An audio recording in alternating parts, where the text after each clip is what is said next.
Doobie-doobie-doo. I'm your host, sabrinasalvati. Doobie-doobie-doo.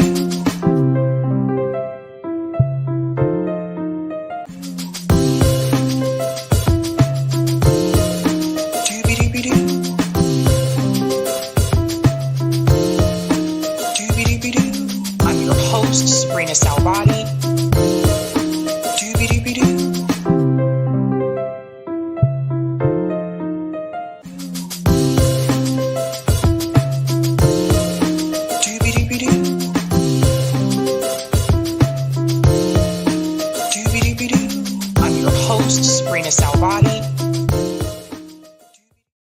All right. Happy Thursday, ladies and gentlemen. Welcome to Sabby Sabs podcast. I'm your host, sabrinasalvati. Shout out to everyone watching on YouTube, Rockfin, Twitter, and Rumble. And welcome back, guys. One quick second here.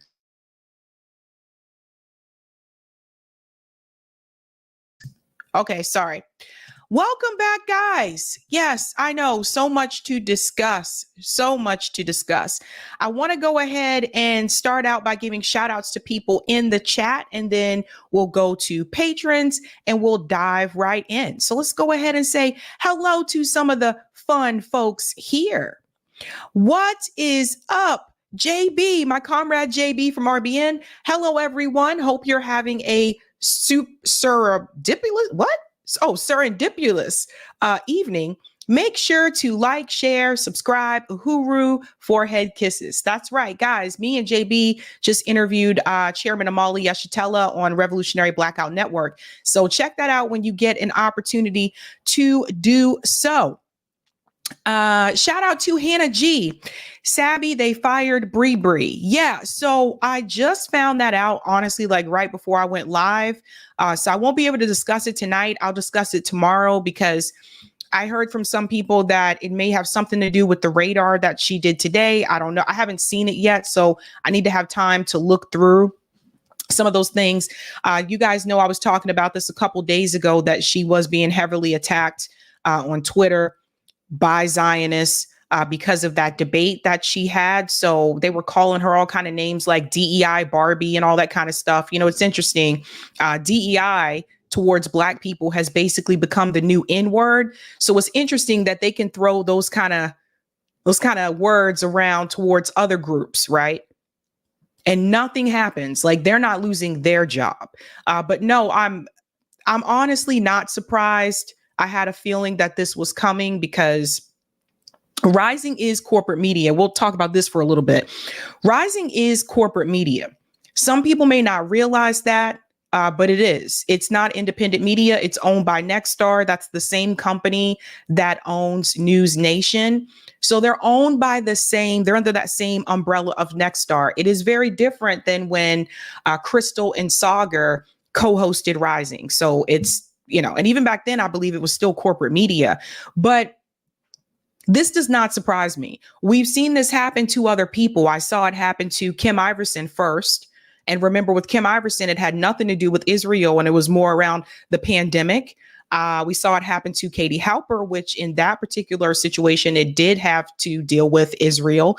And now we see it happening to Brianna Joy Gray. So it's not surprising to me. I'm honestly surprised that Bree lasted on there as long as she did, just because of, again, it's corporate media. They like to have a certain narrative.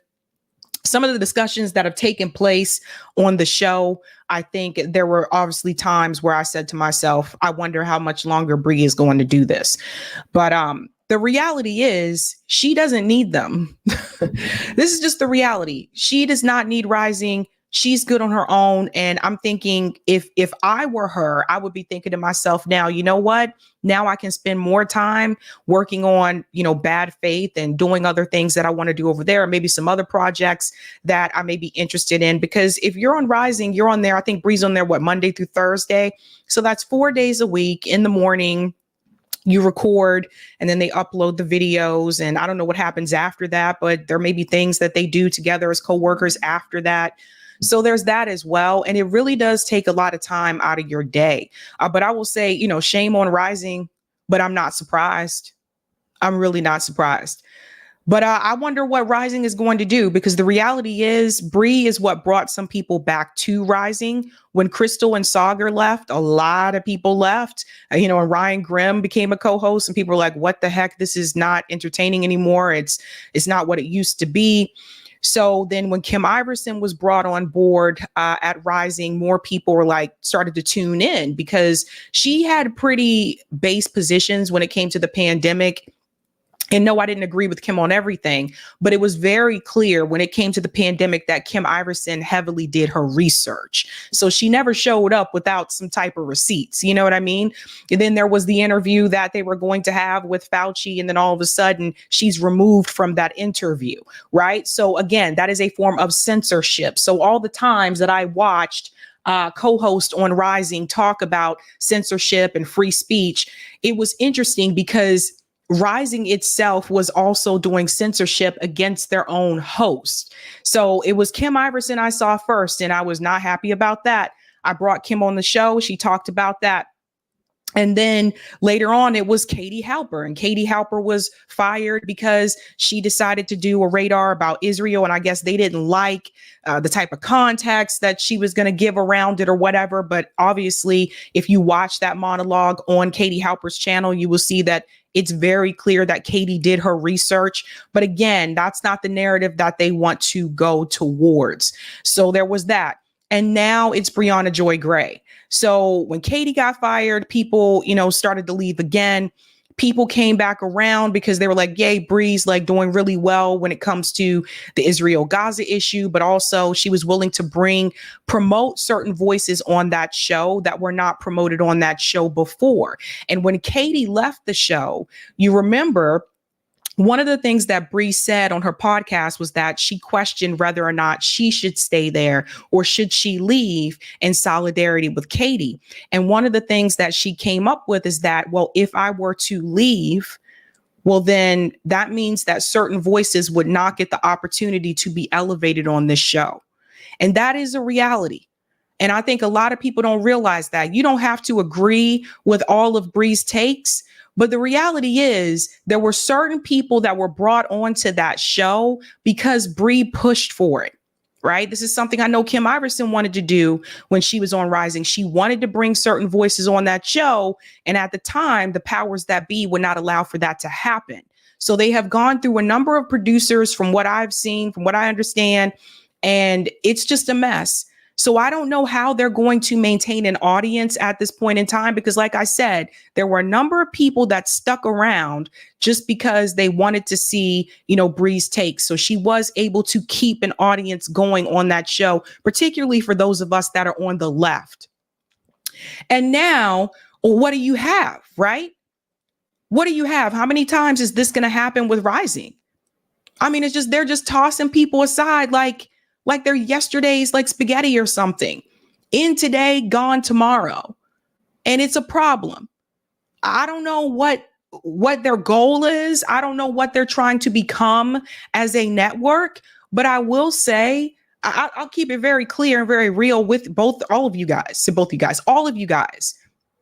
They can say no to me because the reality is no more for me. And I wasn't even a co-host, but they can say no to me being a guest back on that show because I've seen it have three different people. Think about the voices you got to see on Rising, you guys. Think about the people you got to see on Rising because Bree pushed for it. Some of you found me because you saw me on Rising. Max Blumenthal, Aaron Mate, Pasta, Nick, my comrade Nick Cruz from RBN. Think about some of these voices that you saw on Rising that you never saw on Rising before until Bree was on there. So that's something I'll always remember. I can't speak for everyone else, but that's something I will always remember is that she pushed for voices that were somewhat either suppressed or ignored to be on that show when others did not. And I'll always remember that. And I'll always be thankful for that. But what I won't do, and I'll keep it real, reach out to me. Okay. Don't reach out to me. Don't reach out to me and ask me to come back on. I'm good. I'm all good. That's okay. Because the reality is, when it comes to that particular issue with Israel and Gaza, I share the same position that Bree does. So if you don't want her to come on and talk about it, then I don't know why you would want me to come on. That's just how I see it, fam. That's how I see it. But I'll get more into that tomorrow. But I told you, I saw this coming because it was a coordinated attack. They were all on Twitter coming after her one after another, calling her all these names. And that's fine. Those people are not fired for doing that. And the racist comments that they said towards her, those people still get to keep their jobs, but she has to lose hers. It's a big problem, folks. It's a big problem. Shout out to Chrome, says, peace, Sabby, love. Hello and thank you. Yeah, it pisses me off, man. It really pisses me off. Perry Sign says, stop the presses. It seems more and more likely that they actually fired Bree. This cannot go unopposed on so many different levels. Yeah, it's just, and he goes on to say, Bree's firing, if confirmed, is an attempt to silence all voices in support of Palestine. Exactly. What's up, Croaky? And Kim Iverson's firing from Rising confirmed that they didn't want anyone questioning the jab. Nothing new for the Hill. Yeah, this show is falling apart. It's done. Just done. I don't know who else they're going to bring in, though. Maybe they'll pull in some like Don Lemon or somebody to come on there. But the reality is, you took away one of the most powerful voices on the left because you disagree with the narratives as being there. And as many times as I heard you guys talk about on the show, free speech, we have to be pro free speech, but it's not pro free speech. It's pro the narrative that fits our sponsors and fits, what we want to get out there. Rising is mainstream media and people have to realize that, but that's messed up. That's really messed up. Shout out to Lorez. Hello, Sabrina, Eric, Corey, and RBN fam. How did Bernie disappoint us this time? LOL. If MSM is flipping, it's only because they're losing money in ratings and influence. Smash the like, y'all. Yeah. But she don't need them. Shout out to Deb. Clearly, AIPAC sorts are conspiring to do us in. I know that sounds very woo-woo, but it seems to be becoming ever more apparent. How on earth could U.S. Congress have invited the devil to speak? Very good points. What's up, Les? Says, always look forward to your new content. Sabby helps me get through the work week. Oh, thank you. That is really sweet. Shout out to Natalie. Says, are you ready for some SmackDown truth telling? I am. Sakudo, you could tell from that recent radar she did on Israel, she was going to get fired. Yeah, everybody, man. It's a mess. And honestly, it's disgusting. It's disgusting. And all the people, by the way, all the people like Dave Rubin, Ben Shapiro, all the people on the right that said they were so pro free speech or whatever. I told you guys back then, they're not pro free speech either. They're pro their narrative. They're applauding this, just like they applauded when Candace Owens was removed from the Daily Wire. They're applauding it. Everybody's clapping when it's a narrative that they disagree with until they come for you. Shout out to Dwayne, said, I hate working. I miss Kit and I miss Sabby and JB while I'm at my slave. I'm so sorry to hear, Dwayne. Shout out to CBC Voter, says, happy Thursday, Sabby Sabs. Greetings, Red, says, hello, Sabby. Shout out to Byron, says, testing. Greetings, Rick, says, hey, y'all. Shout out to Gamer. Yeah, Gamer says, hi, y'all. Hi, y'all. I think you meant hi, y'all. Hi, y'all, maybe. Greetings, Kim says, hey, Sabby. Shout out to Tethers or Tribal, says, hello, everyone. Scooby-Doo-Doo. Scooby-Doo-Doo. Greetings, Starchild, says, this music sounds gangster. It gives like a West Coast vibe. Greetings, Nikki World, says, hello, everyone. Hello. All right, I am going to get started because we do have a lot to discuss. And Yeah, we'll talk more about that tomorrow, but I'm just keeping it real and I'm just telling you guys like what I have seen behind the scenes. It's really unfortunate. And a lot of us would have never even been given that opportunity had it not been for Bree pushing for that to come through. So it just pisses me off. What's going on, Brendan? The Hills Rising set out to manufacture a consensus that both halves of government are corrupt and incompetent, not to actually make a difference in the country. I guess so. Eric says Robbie should leave in solidarity. I don't know, man. They'll just put in new hosts or what is the identity now? Like, what is it? What is Rising? Like when Crystal and Saga were on that show, we all knew it is Crystal and Rising with Crystal and Saga. And then they had new producers come in and take over and all that kind of stuff. And I think that's why Crystal and Saga probably left, because they saw what was happening. They saw what was coming their way, the writing on the wall, right? But the reality is, like I said before, and we'll get started. Like I said before, Bree doesn't need Rising. She just doesn't, So if I were Bree, I would tell Bree, take this time, and not saying she shouldn't be pissed, but take this time. And you know what? Now you can spend more time doing other projects and maybe even expanding Bad Faith. I know there's a number of other things that she wanted to do, but it's hard to do that when you're doing Rising from Monday through Thursday, and then you do your interviews for Bad Faith. I think 2 interviews for Bad Faith for the week. But the reality is like, she doesn't need them. She does not need them. And they do not have to worry about reaching out to me. I will say that. All right, let's go ahead and give a shout out to patrons over here, folks. Patrons, thank you guys so much for your support. I really do appreciate you. If you're interested in being a Sabby patron, I have 5 categories: ultimate, Sabinators. There's also Sabsters in the mix. And of course, Sabbies. Thank you guys so much. Appreciate you. And there's also members. Don't forget about them as well. Hey, hey, hey, hey. And I want to give a special shout out to new Sabby patrons. Over here, we call them newbies. Let's give it up for Steven Schultz in the house. What is up? What is up? Yeah. Sorry. Yeah. I just found out about the Rising thing like right before I went live, and it really just pissed me off. Like it really made me feel some kind of way, because I'm just like, I'm tired of them doing this, it's a mess.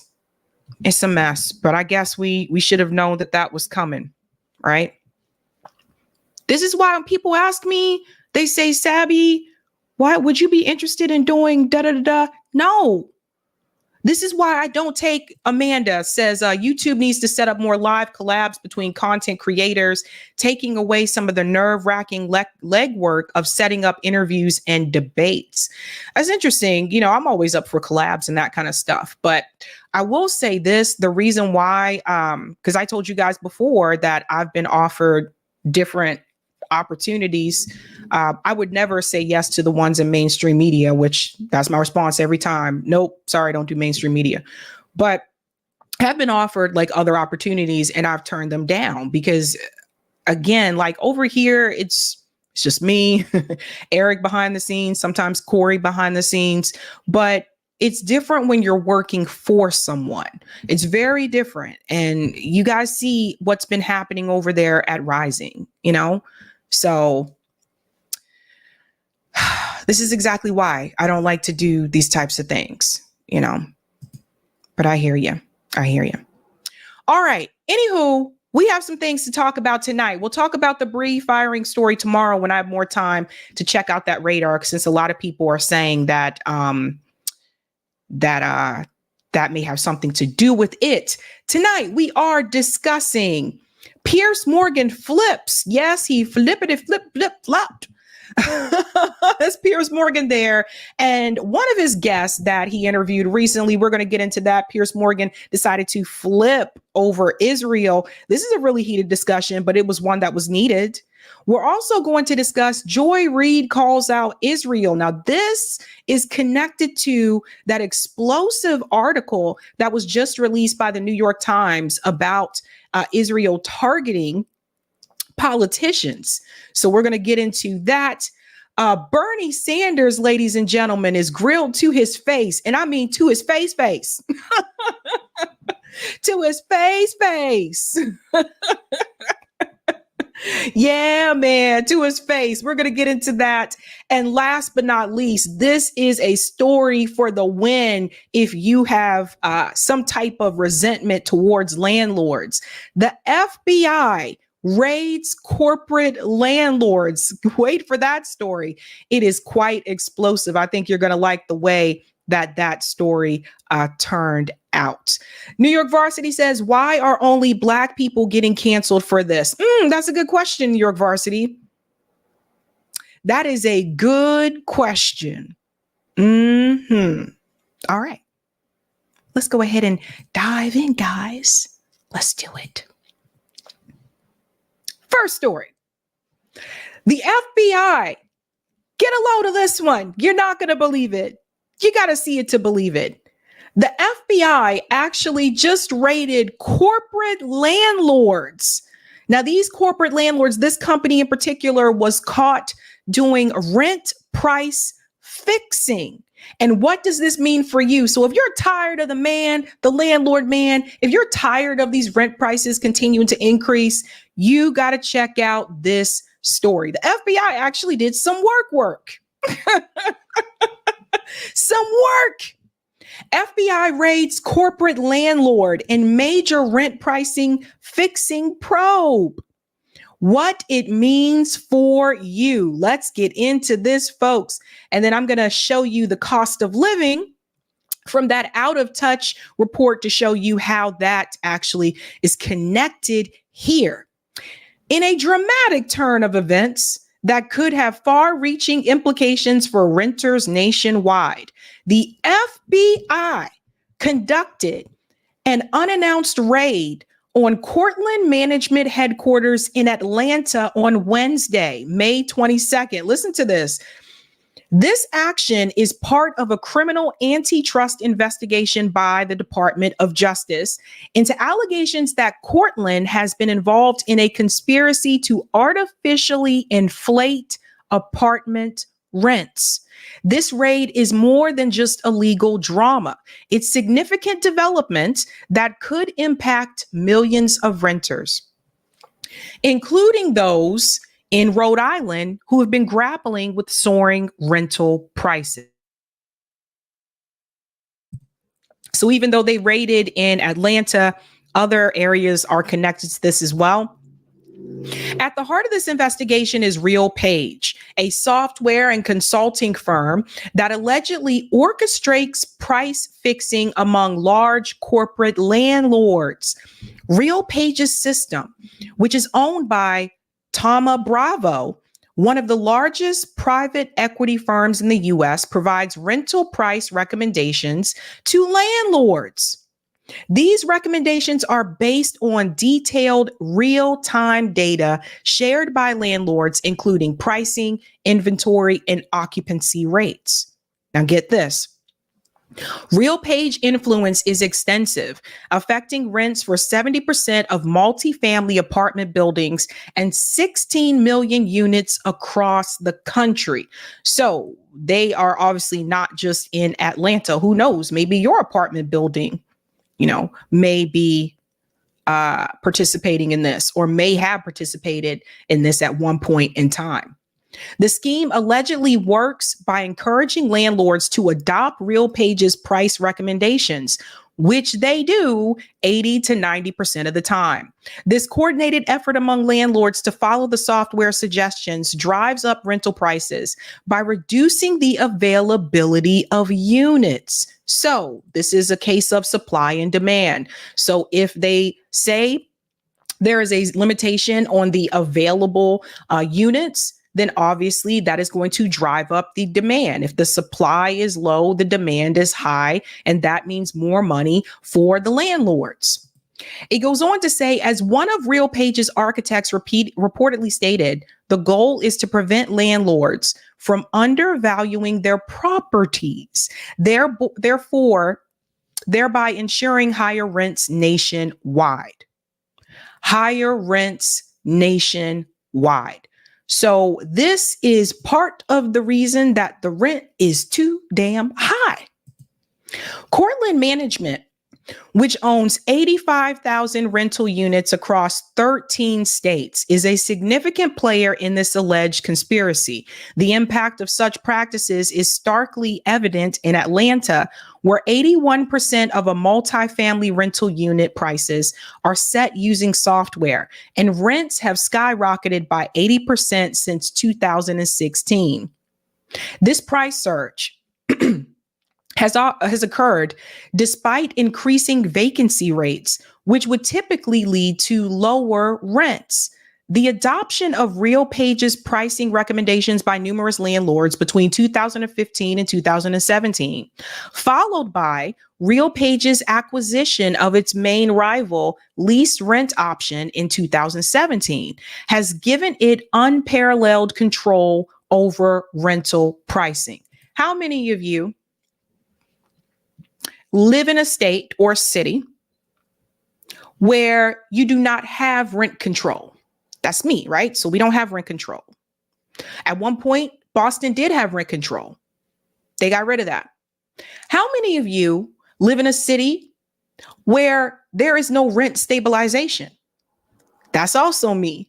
There's no rent stabilization in Boston, Cambridge, Somerville, any of those areas, the Boston area, which means that landlords can increase the rent as much as they want. So one year, if it's time to renew your lease, they could increase it by $100. The next year, they could say we're increasing it by $300. It happens. I see some hands in the chat. Zach, the Celtics guy. Zach, you're here. You know. Cynical said, yep, Nolan. Yeah. So you guys know what I'm talking about. Mm-hmm. It goes on to say the DOJ's investigation isn't limited to Cortland and RealPage. It has expanded to include dozens of property owners and managers across the country. The investigation has escalated from a civil matter to a criminal probe, reflecting the seriousness of the allegations. The DOJ and the Federal Trade Commission are key players in this crackdown and on anti-competitive behavior. And it's not just anti-competitive behavior, it's greed. Let's be real, greed. RealPage and its clients are already facing multiple lawsuits, a class action lawsuit by renters, as well as lawsuits by attorney generals in DC, Arizona, and North Carolina, allege that RealPage and its clients conspired to limit the supply of rental units and raise prices. RealPage denies any wrongdoing, asserting that their software is designed to be legally compliant. However, a federal judge in Tennessee has allowed much of the class action case to proceed, indicating that the allegations of price fixing are substantial enough to warrant further examination. Let's dive into Rhode Island in just a second. Angelique, my apartment got bought out and the rent increased by $200. You guys have seen it happening all around you. All of these expensive apartments, the rents continuing to increase, where some of these apartments, you know damn well, they should not be priced at $2,000 for a one bedroom, but it's happening. Rhode Island. This investigation is particularly relevant to renters in Rhode Island. According to a report by Rent, Providence experienced the highest year-over-year change in rent prices in the U.S., with a 16.18% increase from March 2023 to March 2024. The Metro's median rent price reached $2,618, making Providence the ninth most expensive metro in the study. This sharp increase in rents is part of a broader trend that has seen rental prices in Providence climb from $1,845,000 in February 2019 to $2,743,000 in February of 2024. Let me tell you a little snippet about Rhode Island. First of all, I don't think that any apartment in Rhode Island should be priced over $2,600. The reality is, most of the jobs in New England are where? They're in Boston. Second after that would be Worcester. Yes, there's jobs in Providence, but not as many as you would think. And that's one of those things you find out when you come up here. When I moved to New England, I was surprised that the job market in Providence is not good. Rhode Island, the state, does not have a good economy. Right. So there have been a lot of layoffs. At one point, a couple of years ago, they even laid off police officers in Rhode Island because, again, the economy in Rhode Island is just not good. It's not one of those states that a lot of people want to move to.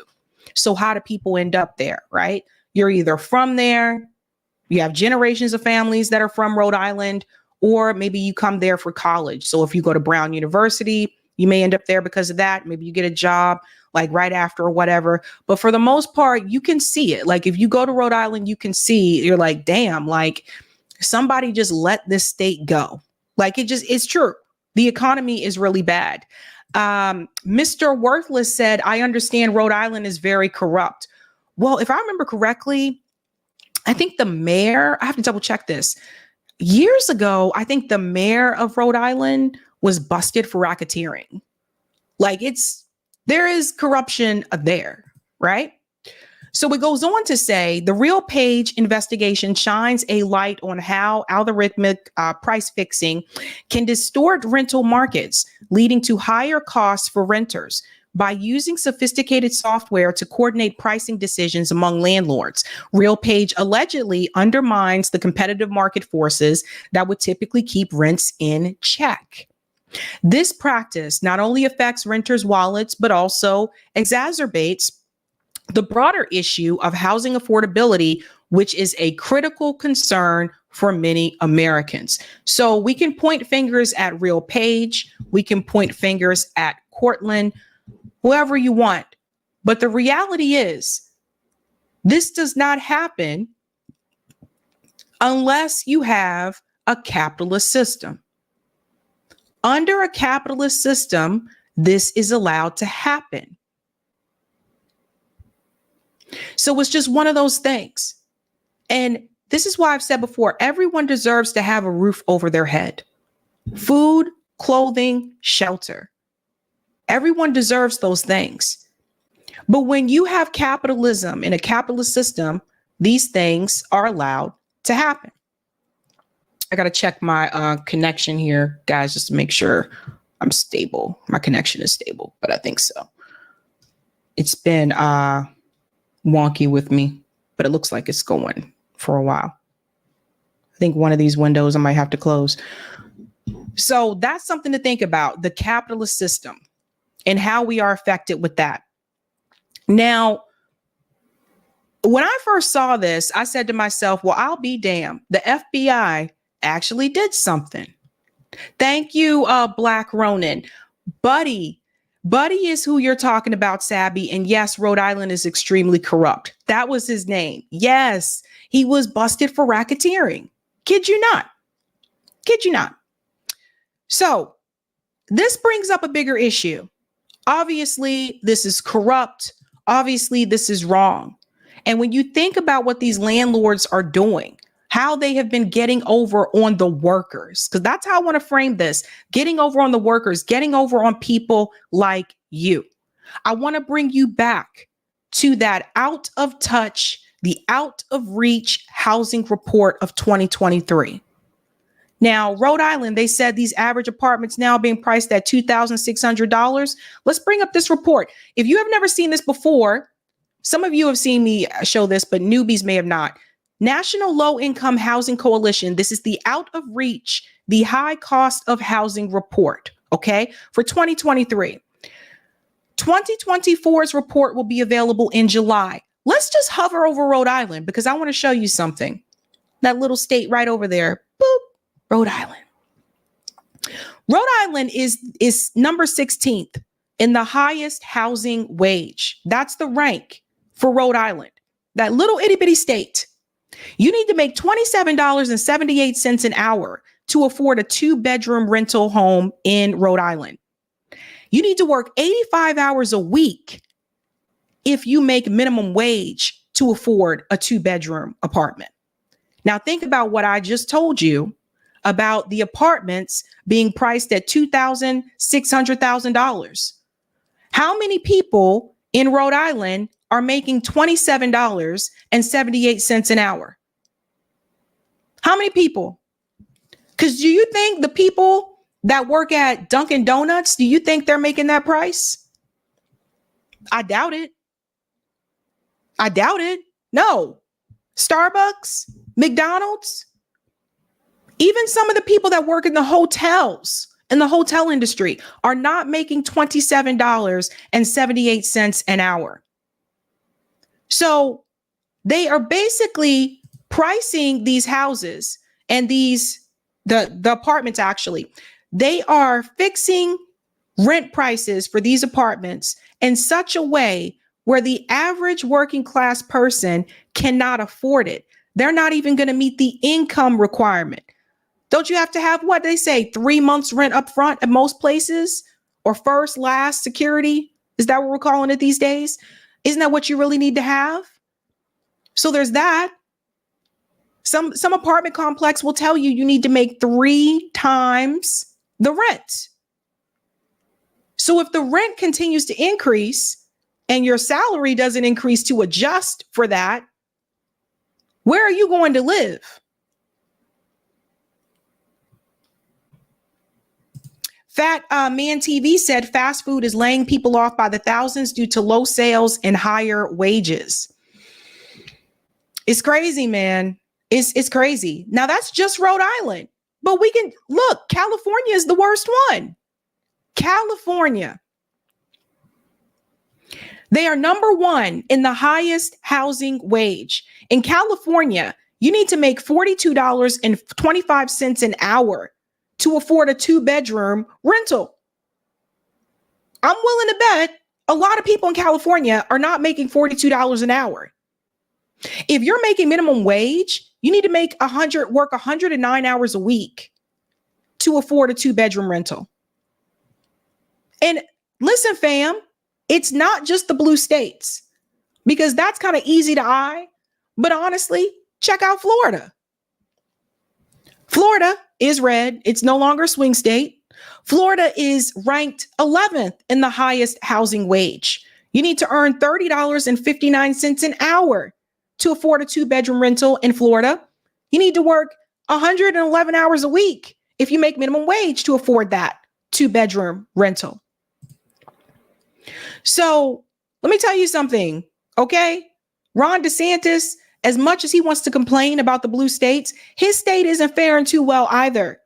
Look at Alaska, also a red state. This is ranked 18th. You need to make $26.32 an hour to afford a 2-bedroom rental in Alaska. You have to work 97 hours a week if you make minimum wage in Alaska to afford a 2-bedroom rental home. Keep in mind, again, this is the report for 2023. The 2024 report will be released in July. So the point that I'm trying to get across to you folks is not just that landlords have been corrupt. The point that I'm trying to get across to you is that this is not a red-blue issue.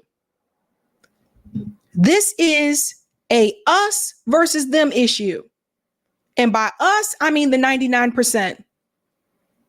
There's only so much gentrification that you can do until it gets to the point where people have nowhere else to go. Because when people start to migrate to other areas, those states become expensive too. And I'll give you another example. At one point in time, remember, people were moving to Florida because it was cheaper to live there. See what happens when an influx of people, they start to move to another place? That place becomes expensive as well. You can also see this happening with North Carolina. North Carolina used to be a lot cheaper. I know, I lived there. ranked 29th. You need to make $21.54 an hour to afford a 2-bedroom rental home in North Carolina. You need to work 119 hours a week if you make minimum wage to afford that 2-bedroom. Not just East Coast. These are the easy ones to point out. Like my state, Massachusetts, we all know it's expensive as hell here. We're ranked 3rd. Those are the easier ones to point out. But I want you to pay attention to some of the ones that you may not suspect, like Texas. Even Texas is 21st in the highest housing wage. You need to earn $25.06 an hour to afford a 2-bedroom rental in Texas.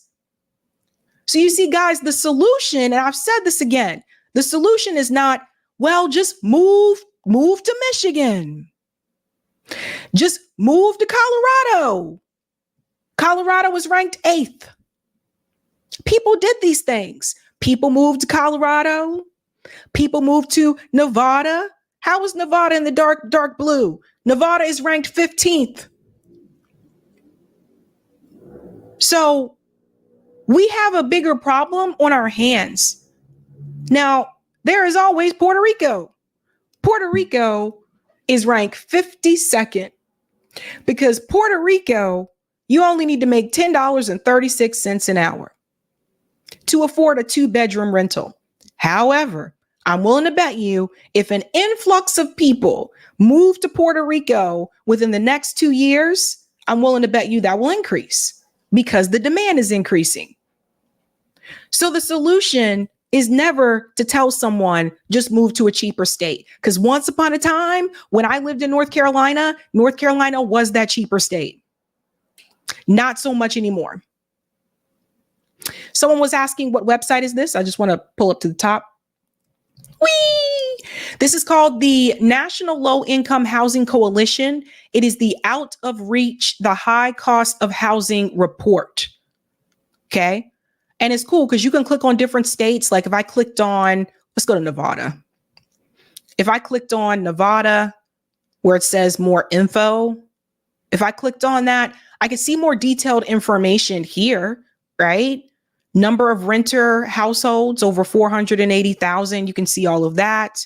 And if you scroll down, you can also see the fair market rent for a 1-bedroom, 2-bedroom, right? So when you can download the full report of Nevada, you can do this with each state. I'll put this in the chat for you guys too. So you can look at this on your own time and check out your own state and see what's happening around those hoods. But it even tells you like the income levels, right? Affordable rent. But what I want to show you too is occupation, because in Nevada, it'll show you, how many people work in dining room and cafeteria attendants and bartender helpers. So we'll call it the service industry. How many people work in that field?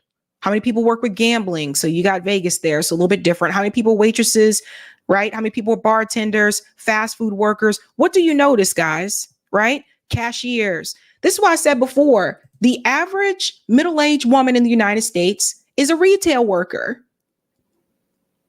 A lot of people in this country work in the food and service industry or retail. They don't pay well.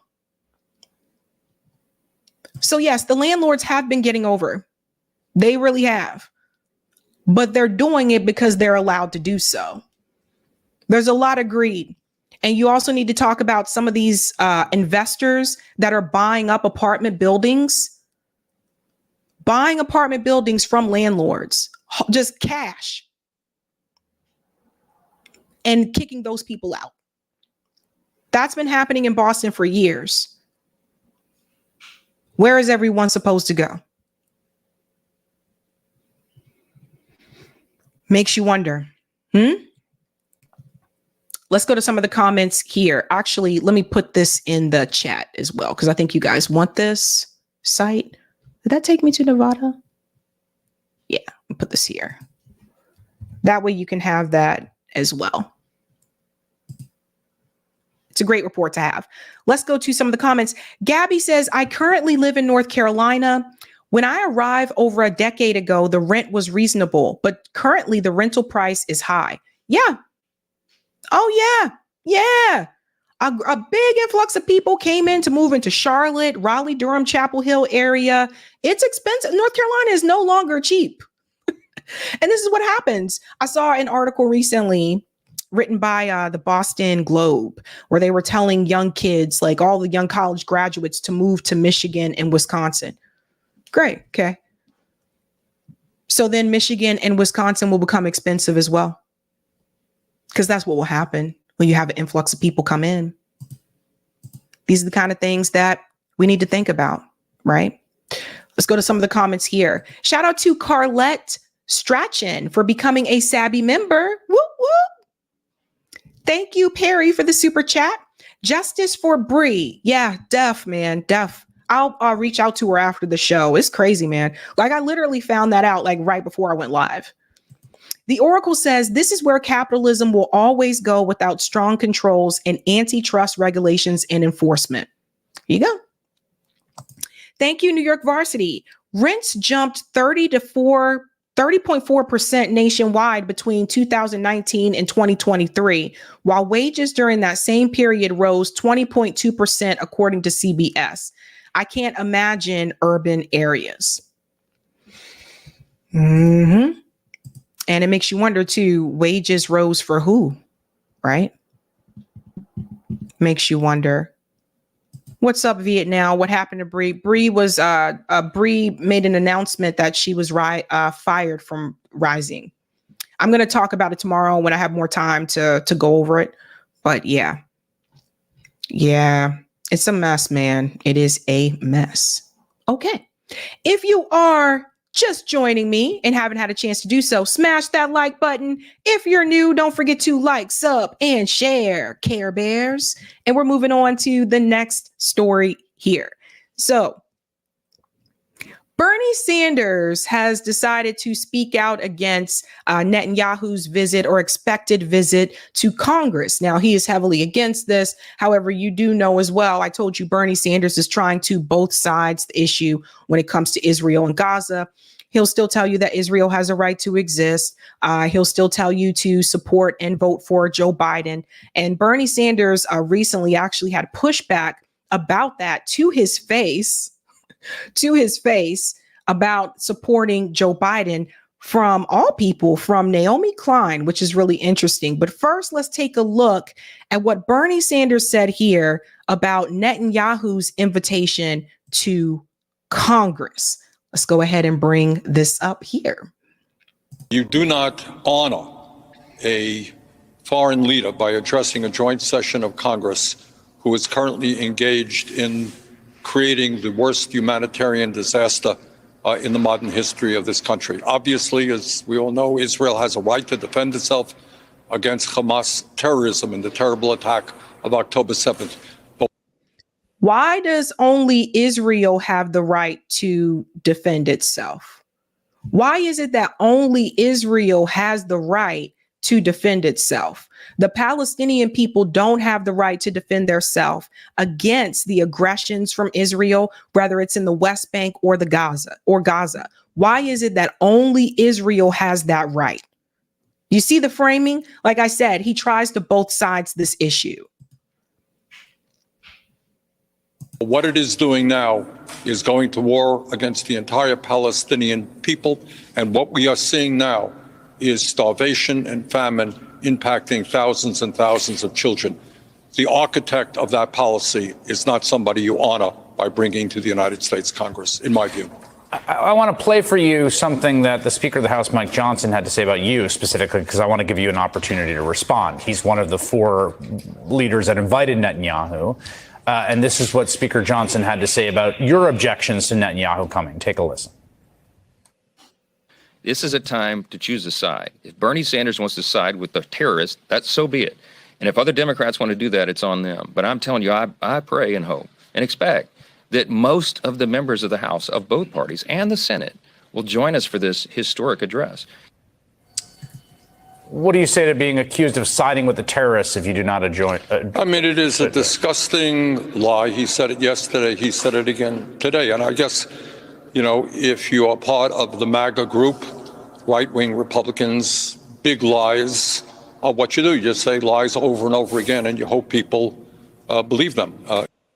But it's not just a part of the MAGA group, because Richie Torres is saying those things. Hakeem Jeffries is saying those things. There are Democrat politicians that are also in bed with AIPAC that are also saying those things. This isn't just a MAGA issue. As I have said from literally day one of this terrible war, what Hamas did is atrocious. Sinwar, the leader of Hamas, is a war criminal. He should be in jail. And Israel had every right in the world to defend itself against Hamas. But what Johnson is doing is what right-wing people always do. Back in the day, if you stood up for civil rights or social justice, they called you a communist. If you are prepared to take on Netanyahu's outrageous war against the Palestinian people, I suppose now they claim that you're sympathetic to terrorism. It is a lie, and I really am not happy with what he is saying. But Bernie, maybe you should have stood in solidarity with the students that were protesting against Israel's actions. Maybe you should have been out there with the students for some of those protests that were taking place. How come you weren't there? You weren't there, nowhere to be around, because you were trying to look out for yourself and look out for your seat. Where was Bernie Sanders when police, were putting their hands on students at colleges in DC when he was there in DC? Where was Bernie Sanders? Well, why is it that other people who are not writing the bills and the legislation cared more about protecting these students than you apparently do? Since you say you care so much about what's happening to the Palestinian people, how come you were never at any of these rallies? How come you were never there to give the students your unconditional support? This is why I always say, look at what they do, not what they say. And apparently it's gotten to the point where even Naomi Klein had to tell Bernie Sanders to his face. Naomi Klein had to tell him to his face. Check this out, fam. Thank you to Holoflow for sharing this. This is pretty interesting. As you know, I'm doing my best, along with many other progressives, trying to get Biden reelected, and they are making our lives pretty difficult, among other things, because of the terrible war that we're seeing every day in Gaza. I know you've been outspoken about this war. What's your take? I mean, I'll be honest with you, Bernie. This is it's basically an impossible election for progressives. I understand the position that the sort of lesser evil argument isn't an ethical argument to make when what we're seeing in Gaza with U.S. weapons, with U.S. diplomatic cover, and this is, I don't think this is just Israel's war. I think the U.S. has been a full partner. I believe. Did you hear what you just said there? It's not just Israel's war. The U.S. has been a full partner. I believe it is genocide, and I'm not comfortable telling people to vote against their conscience on that. What I am comfortable doing is talking about what Trump would do, which I do believe is, beyond what we are really contending with right now. I think we need to, I believe he is a fascist.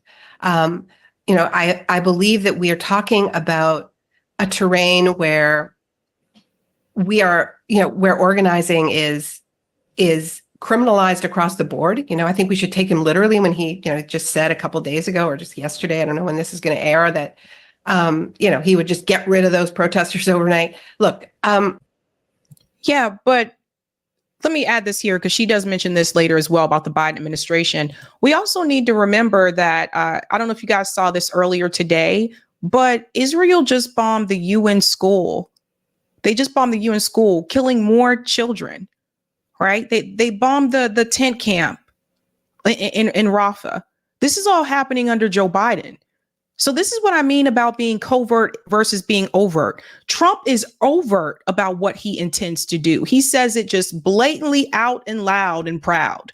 Biden says he tries to both sides it when it comes to the Israel issue, but Biden is allowing this to happen. He's allowing Israel to hurt more civilians, to kill more children, even though he's saying one thing.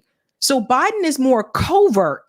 He's dragging this out as long as he can. Joe Biden could have called for a ceasefire and this could have wrapped up months ago, like a real ceasefire, and it could have wrapped up months ago.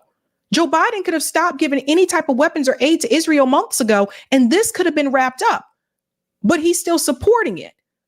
So you see, that's the difference between what Biden is saying and what Trump is saying. Trump is just more overt, but Biden is agreeing with Trump on a lot of these foreign policy decisions. Some ways he may be even a little bit more hawkish when it comes to war.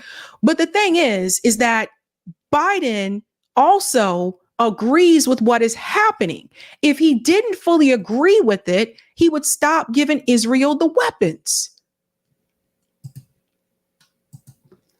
But at the same time, it's Democratic, it's local Democratic governments that are sending the police in to sweep these camps, that are sending the police to beat up university professors, students, who are acting based on their conscience. So there you go. So you hear what she's telling Bernie Sanders. Now, Bernie looks like he's biting his lip there because I don't think he really wants to hear this, but it's the reality. When the BLM protest happened, it was during Trump's presidency. The George Floyd protest, excuse me, not BLM specifically, because that actually started under Obama. But the George Floyd protest that happened under Trump's presidency, all of the Democrats and liberals were so quick to say Donald Trump is calling the police on these kids. And nobody had a problem with saying this stuff. Liberal media called it all out, right? Donald Trump is calling the cops on these kids. Look at what he did to those protesters. But when it is happening under Joe Biden, notice the liberal media and the liberals are not willing to say the same thing is happening when it's happening under their team. And again, it shows you in reference to similarities that Biden and Trump both support the police state. The Democratic Party and the Republican Party both support the po-po. That's just the reality of the situation. They both give more money to the police. You got two wings of the same bird. And for Bernie Sanders to sit here and to pretend like there's no one else that is running correctly when it comes to the issue of Israel and Gaza, it is disgusting. I look back on it in the fact that Bernie Sanders was able to get thousands of people at these rallies when he was running for president, both these terms, the type of movement that he started across this country towards democratic socialism. Bernie Sanders knows what he could do again. He knows how to get a movement going because he's done it before.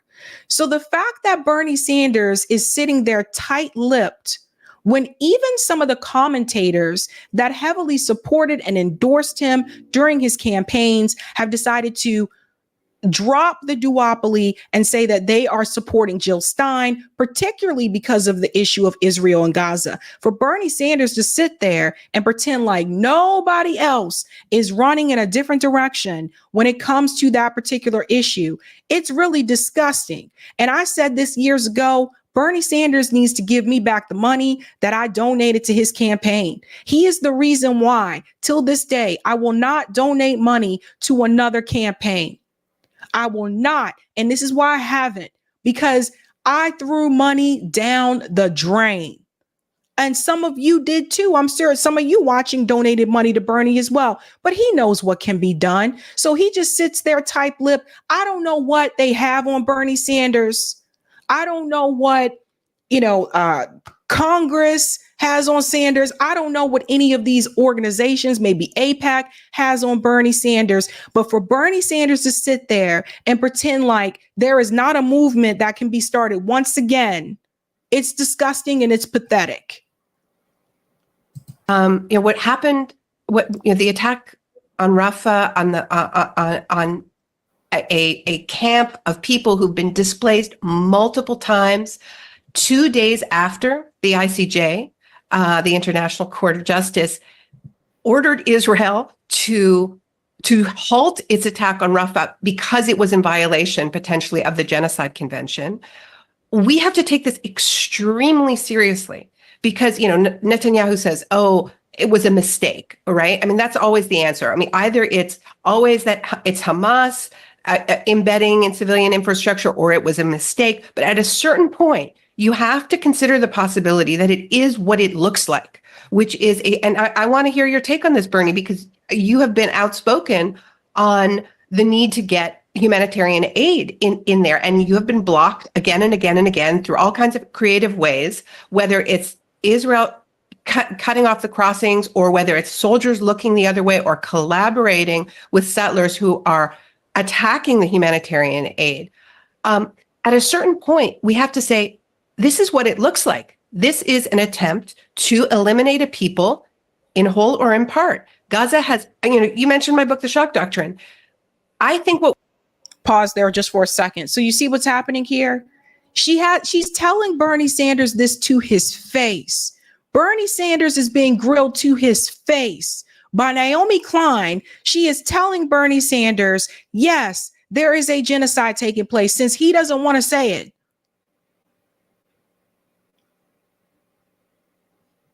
Everyone see what's happening here?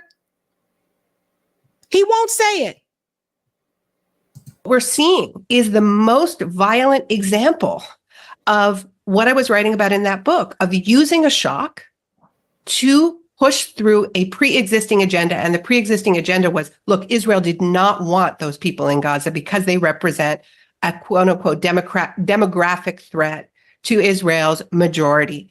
So I think we need to call it genocide. And we have to just say, this is what it looks like. Or at least support the court. Well, let me just say a word on that. Number one, what is not talked about very often is not just the death toll, which is over 35,000 people dead and close to 80,000 wounded, 2/3 of whom are women and children. That's a horror unto itself.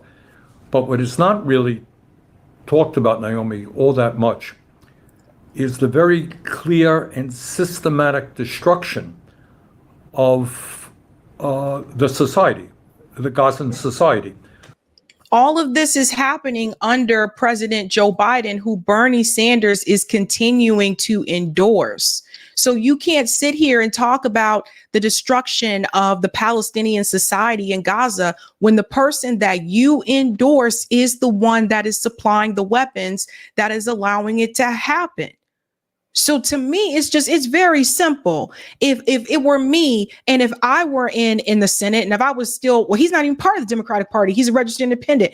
This is really simple. I would break my alliance with the Democratic Party, plain and simple. I don't even know. This isn't even difficult. Bernie Sanders is over 80 something years old, and he decided to run for re-election. Bernie Sanders does not need to stay in the Senate. He does not need to run for re-election. He can go out with a bang and offer unconditional support for the Palestinian people by walking away from Joe Biden's endorsement. So you're talking about 60% of the housing stock either destroyed or damaged, maybe more than that. So where do people return, theoretically, after the war is over? You're talking about the civilian infrastructure destroyed. Right now, there is no electricity in Gaza. How do you have anything resembling a modern society without electricity? Water system badly damaged, raw sewage now running through the streets. You're talking about the healthcare system. I talked to American doctors who were there, who made the claim that they believe that Israel is systematically and quite intentionally destroying the Gazan healthcare system. Most of the hospitals are now inoperable. Some 400 healthcare workers have been killed. And this is at a moment when close to 80,000 people have been injured. And then you're talking about this one really, I mean, on top of everything else, as I understand it, every university, there are 12 universities in Gaza, each and every one of them has been bombed. And hundreds of schools have been damaged. So kids are not in school. And on top of all of this stuff, I wonder if you are a 10-year-old child in Gaza right now, seeing all this destruction, seeing the drones flying above you. Maybe they have weapons, maybe they don't. They're monitoring you. Can you imagine what this does to the psychic health of hundreds of thousands of children who don't know where they're going to be tomorrow, don't have enough food, and on top of all that stuff, what the UN is telling us is that we are looking at the potential of hundreds of thousands of people starving to death. But I think you're speaking to the choir, Bernie. This is the problem. You're preaching to Naomi Klein. She knows what's happening. She had to tell you that it's a genocide, and you won't even say that word still. So the thing is that the person you need to be having this conversation with is President Biden, who you openly, outwardly endorsed before this war started. You jumped the damn gun. And the thing is, you should remove your endorsement from Joe Biden. All the squad members that endorsed Joe Biden should remove their endorsement from Joe Biden. That does not mean you are endorsing Donald Trump. And this is a part of the problem with the two-party system.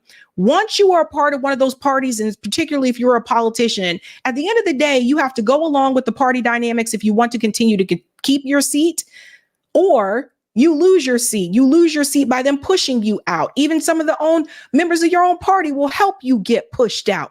Ask people like Cynthia McKinney about that. Ask people like Dennis Kucinich about that. But the point I'm trying to make with Bernie Sanders is there really is no reason for Bernie Sanders to run for re-election again. Bernie Sanders can pass over the torch to somebody else. He's over 80 years old. You don't need to stay in the Senate. I'm pretty sure there are other people in Vermont that agree with you on the policies that could step up and run in your place. So I don't understand why you still trying to hold on to that damn seat. And this is why I've said before, I still believe they have something on Bernie Sanders. I believe there is a reason why he feels this pressure to do what he's doing. Bernie Sanders turned out to be a complete coward. You went across this country and you told people we were going to have a political revolution. You can't even say genocide, fam.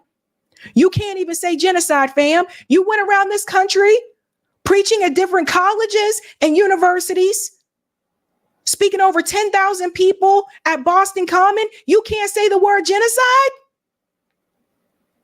How dare you? How dare you? You spoke to people in Los Angeles. You had the nerve to have Public Enemy on stage behind you. Public Enemy who was willing to call out the system and call out the oppression. You had all these gimmicks working for you for your commercialized campaign in 2020. You can't say the word genocide?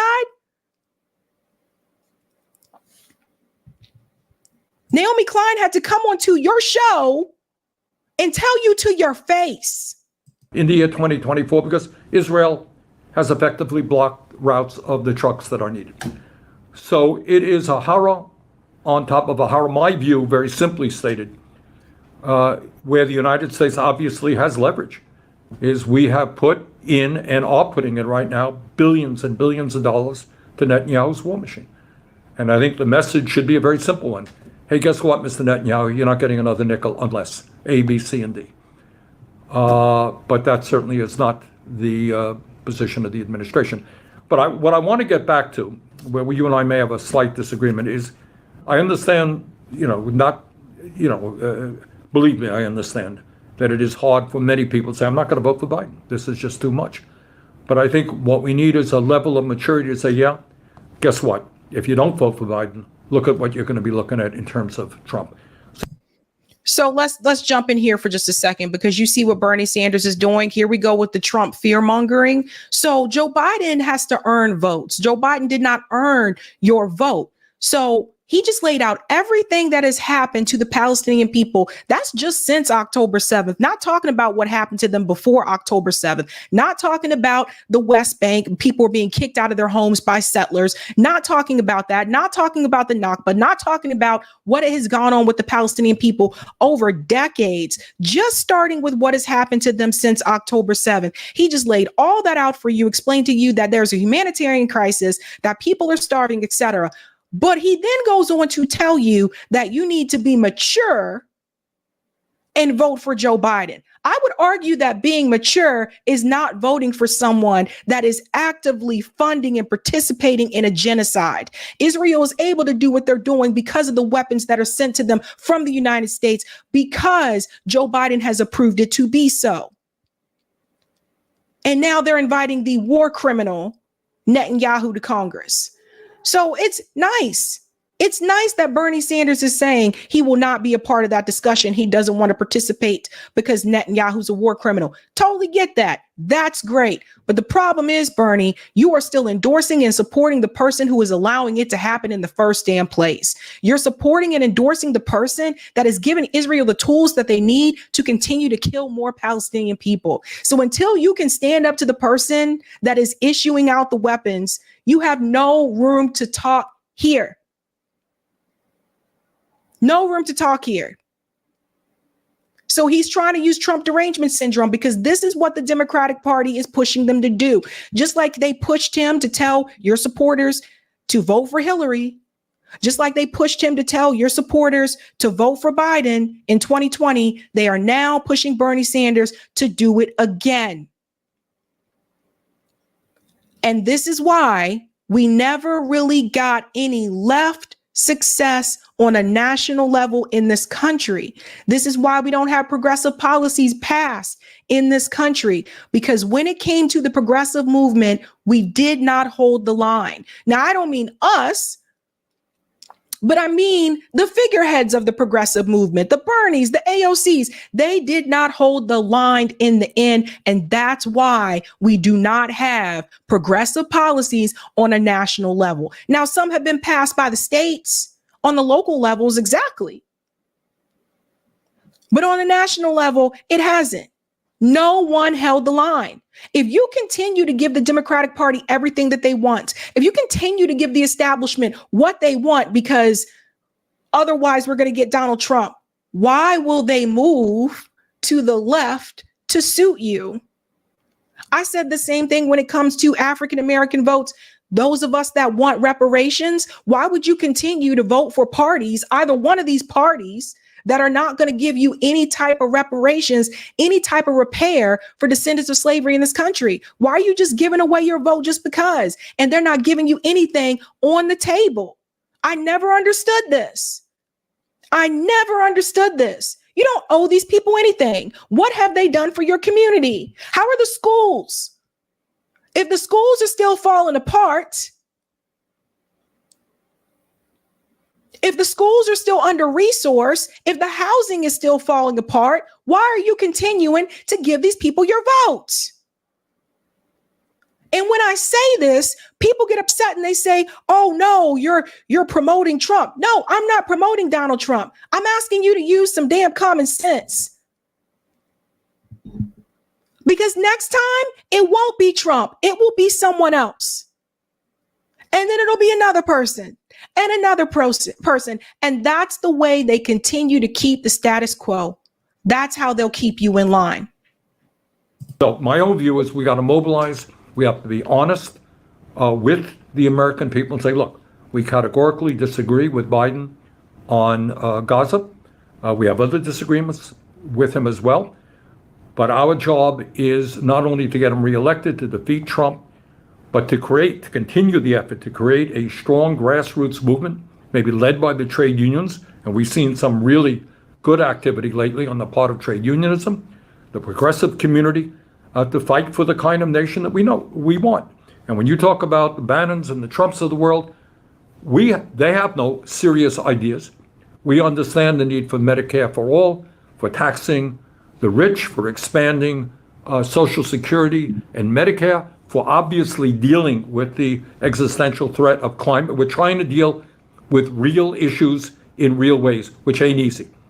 But my own view is we have to go all in. Trump has got to be defeated, or I worry very much, not only about the future of this country.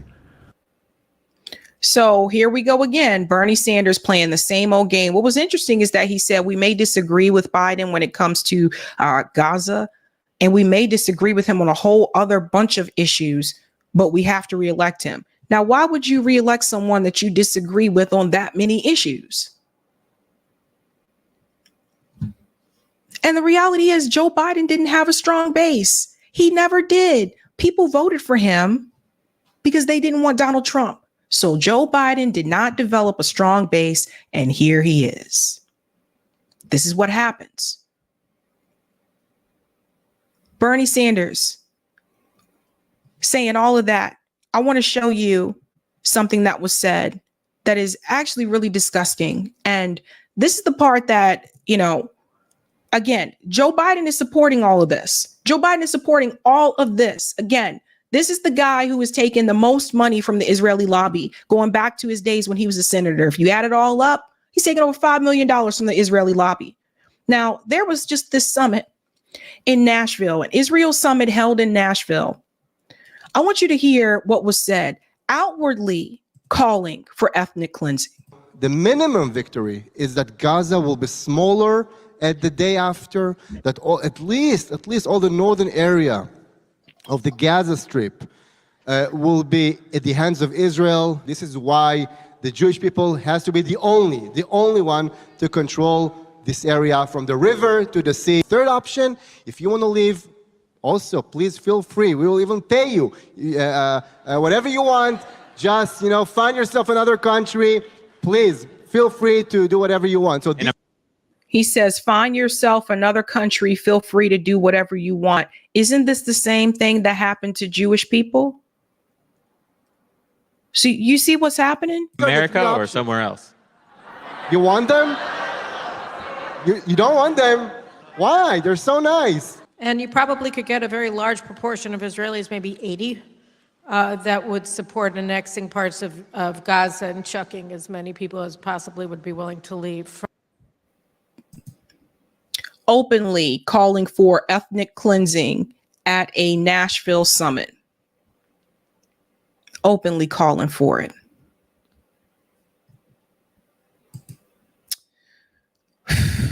I tell you.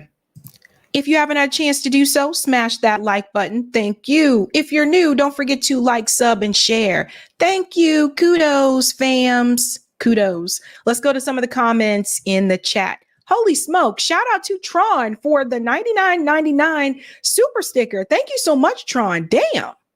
Thank you. That is awesome.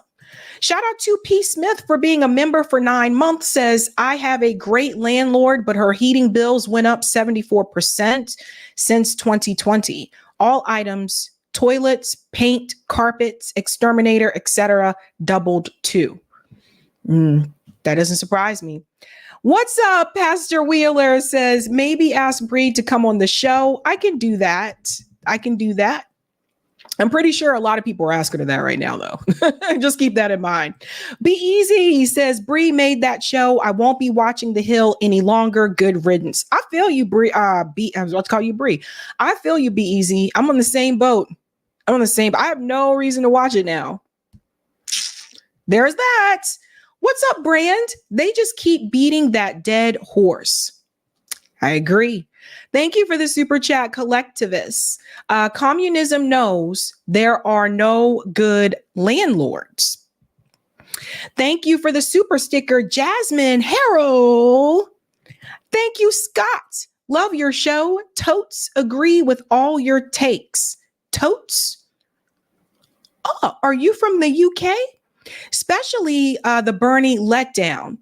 Oh, yeah. WTAF. I thought he was real. Now I know they're bought/threatened. I agree. Oh, wait, there's two of these. Is this the same one? Oh, yeah, it's the same one. Thank you for both of those. Katrina says Bernie needs to give us back the damn money he and the Democrats stole from. Yeah, I agree with you, Katrina. Tia.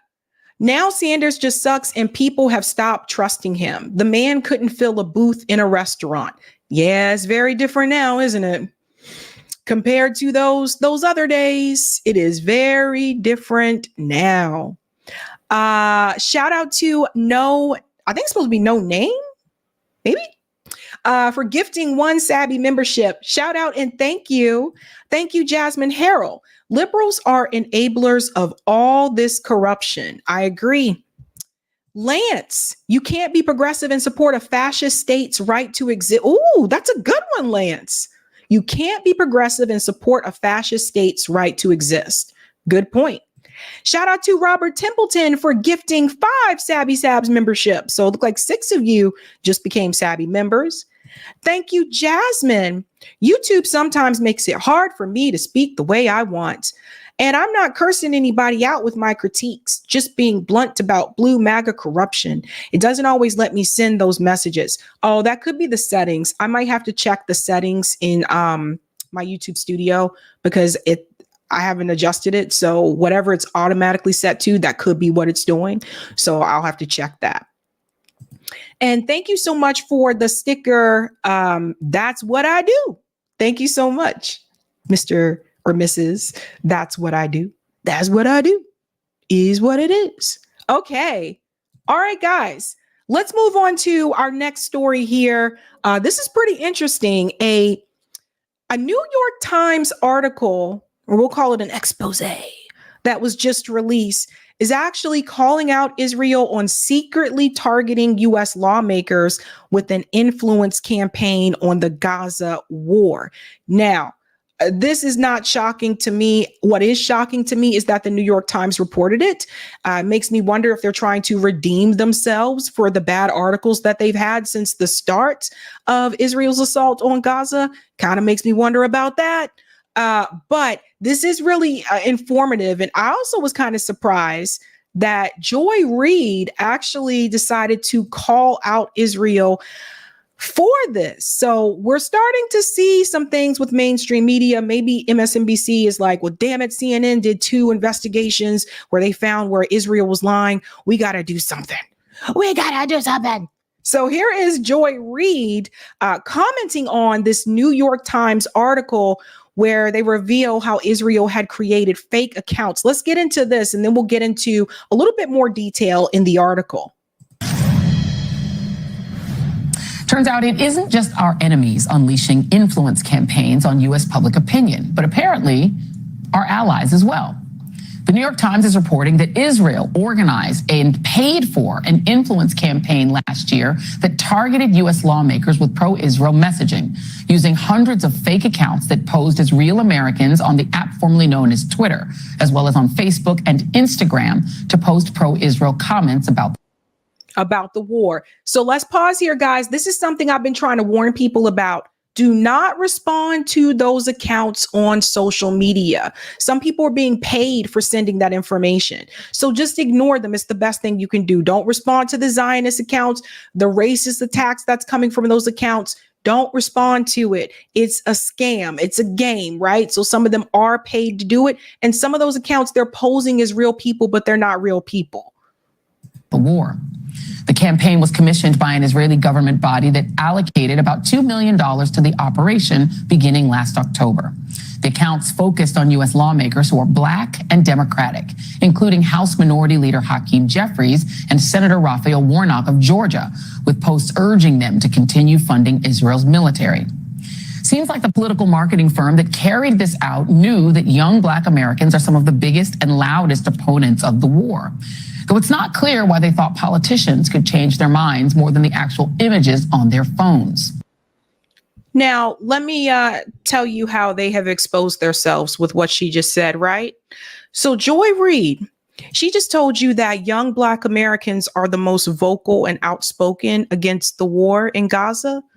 But it was just a month ago where MSNBC said that the Black students particularly were not protesting. We're not at encampments. And I told you that wasn't true. I said there are Black students there. I showed you multiple videos, right?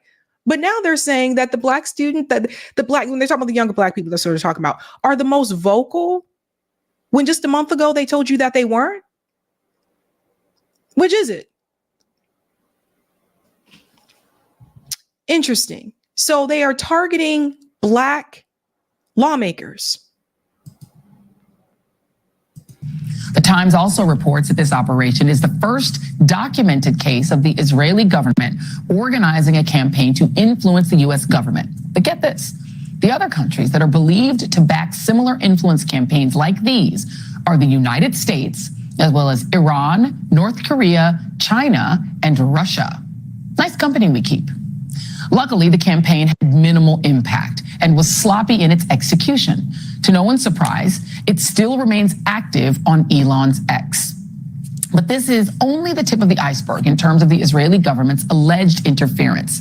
A joint investigation by The Guardian and the Israel-based magazines Plus 972 and Local Call reveals how Israel has run an almost decade-long secret war against the International Criminal Court. The country deployed its intelligence agencies to surveil, hack, pressure, smear, and allegedly threaten senior ICC staff in an effort to derail the court's inquiries.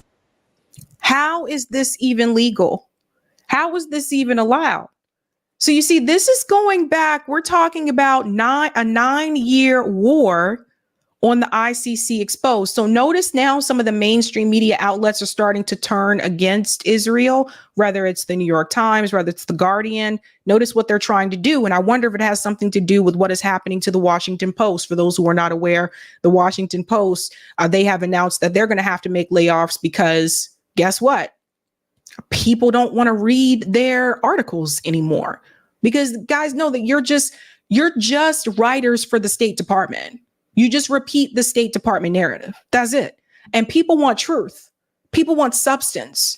People don't want something that is just regurgitated from State Department voices like Matt Miller and John Kirby. So I wonder if that has something to do with it, because they notice that they are losing viewership. And we've talked about this as well with MSNBC and CNN. The ratings are down because people know that they're being lied to. Let's go on. And dissuade the ICC from filing war crimes charges against Israeli officials. Israeli intelligence captured the communications of numerous ICC officials, including the current chief prosecutor, Karim Khan, and his predecessor, Fatou Bensouda. Surveillance was ongoing in recent months, providing Israeli Prime Minister Benjamin Netanyahu with advanced knowledge of the prosecutor's intentions. To be clear, it is never a good time to be accused of conducting a shadow war against the ICC. But this news comes at a critical time. Netanyahu is preparing for the rare honor of being invited to address a joint meeting of the U.S. Congress, something the top 4 congressional leaders of both parties signed off on. The address could happen in the very near future. And while several House Democrats, as well as Senator Bernie Sanders, have vowed to skip Bibi's address, among the leaders welcoming the Israeli premier will be House Minority Leader Hakeem Jeffries, one of the lawmakers targeted by Israel's influence campaign.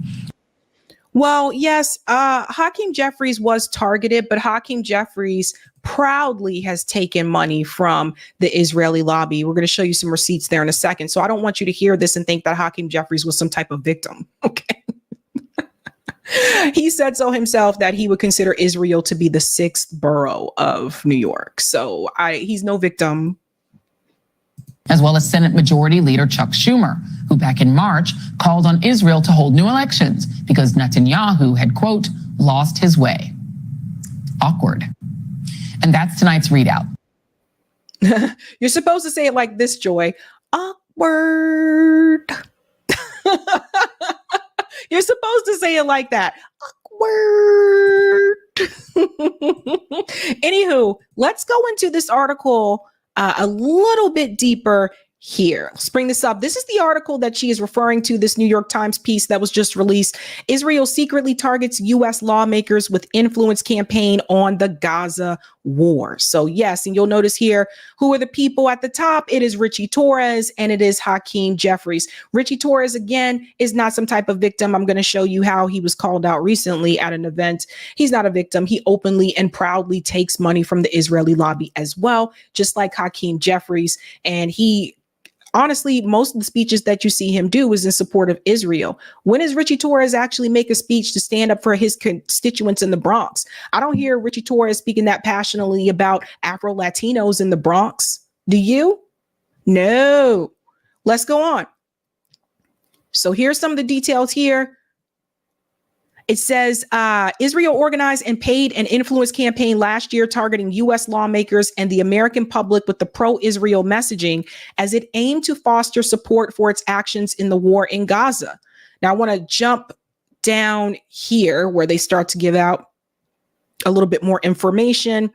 It says the ministry allocated $2 million to the operation and hired Stoic, a political marketing firm in Tel Aviv, to carry it out, according to the officials and the documents. So again, shelled out $2 million to make this campaign happen. The campaign began in October and remains active on the platform X. At its peak, it used hundreds of fake accounts that posed as real Americans on X, Facebook, and Instagram to post pro-Israel comments. I was trying to tell people I did not believe that all of those accounts were real. I've been trying to tell people that I did not believe that all of those accounts on Twitter were real. And especially like you would look at the profile of the account and it says the account was created October 2023.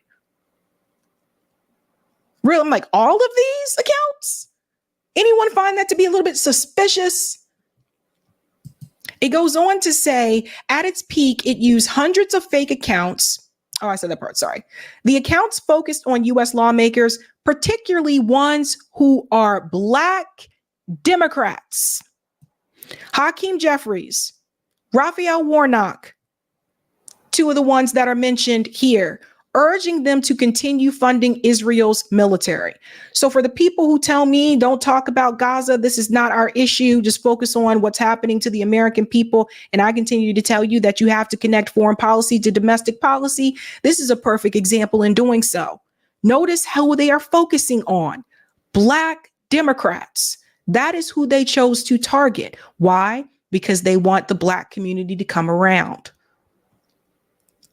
They want the Black community to be pro-Israel first. Now, I don't know about you. I don't know about you, but I don't see any type of pressure to put any other community first. I don't see any type of pressure to be pro-Black first, right? Do you see this type of pressure? I don't see this type of pressure. So then I try to get Black people to come around. By the way, I want to remind you again, and I said this on the Sabby JB show earlier today. I want to remind you again, descendants of slavery have not received reparations. Some groups have. We have not. It goes on to say, let's go down here. The Israeli government connection to influence operation, which the New York Times verified with 4 current and former members of the Ministry of Diaspora Affairs and documents about the campaign, has not previously been reported. Fake reporter and Israeli misinformation watchdog identified the effort in March. Last week, Meta, which owns Facebook and Instagram, and OpenAI, which makes Chat GPT, said they had also found and disrupted the operation. The secretive campaign signals the lengths Israel was willing to go to sway the American opinion on the war in Gaza. Isn't that just disgusting, you guys? That's disgusting.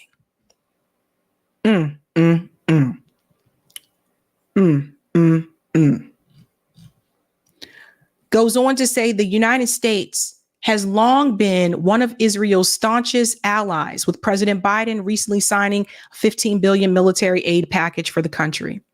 But the conflict has been unpopular with many Americans who have called for Biden to withdraw support for Israel in the face of mounting civilian deaths in Gaza.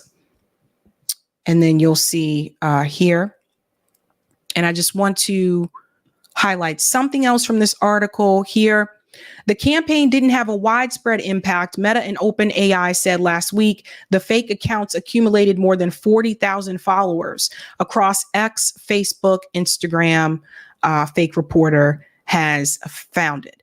So you see what they were doing here, right? You see the lengths that they were willing to go to. So that's important. Now, the Black part. The operation focused on more than a dozen members of Congress, many who are Black and Democrats, according to the analysis. Richie Torres, a Democrat from New York, who is outspoken about his pro-Israel views, was targeted in addition to Mr. Jeffries and Mr. Warnock. So I do want to just add here, because we got to do this. Richie Torres is Afro-Latino. Okay, we have to make that clear. Let's go on. It says some of the fake accounts responded to posts by Mr. Torres on X by commenting on anti-Semitism on college campuses in major cities.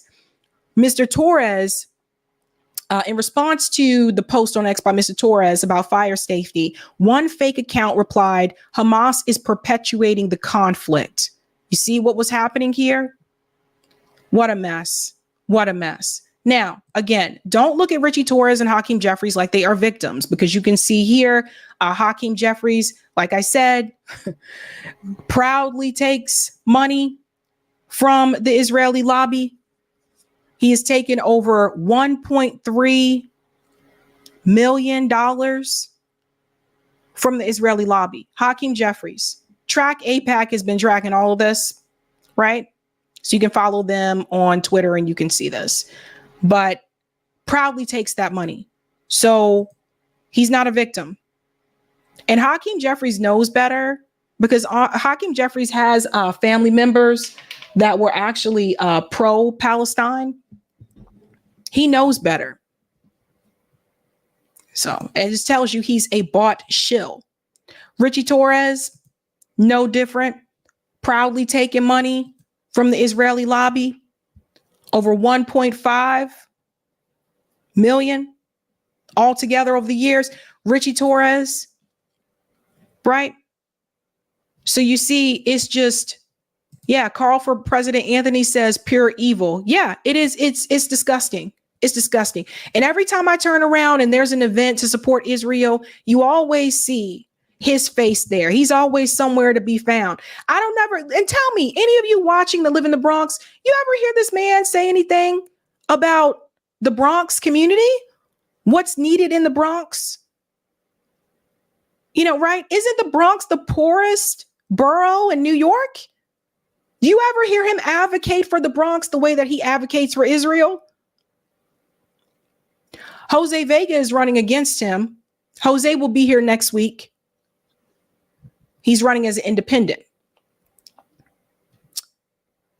Boy, I tell you, a lot of people have sold out, but people are still pushing back against Hakeem and Richie Torres. In fact, the Bronx Anti-War Coalition, Ganja Girl, she was one of the people there. For all, here's a video taken during yesterday's Jerusalem Post event when I stood up as a Jew to object to the murder of 15,000 kids. So Bronx Girl, Ganja Girl is Jewish. She's been on the show before. So check this out. Of course, again, Richie Torres is there. Again, I don't see this man speaking up at these other, when it comes to other communities. Hell, even his own communities. Okay. No, he's out here shilling for Israel because that is what he's paid to do. Check this out. Congressman-elect was here in New York and the Bronx. Climate, Nazi! Get the hell out, you fascists! Start your crap, you damn fascists! The terror bomber out! The terrorists out!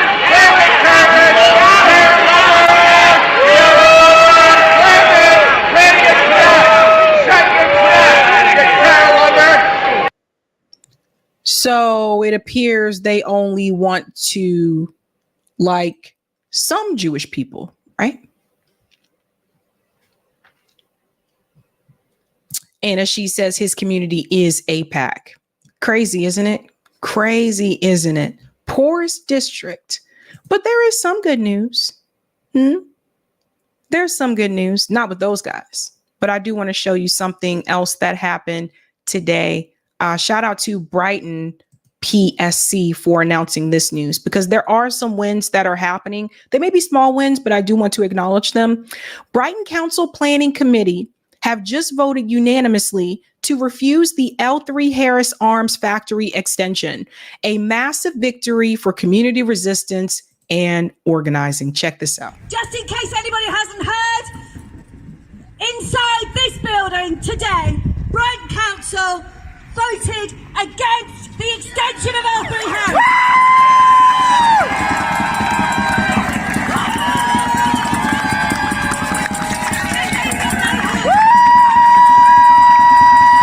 I would like to say that this is the power of community. It's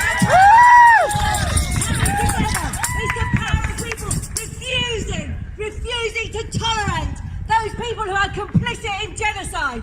It's the power of people refusing those who profit from the deaths of Palestinians. We can come together and we can win.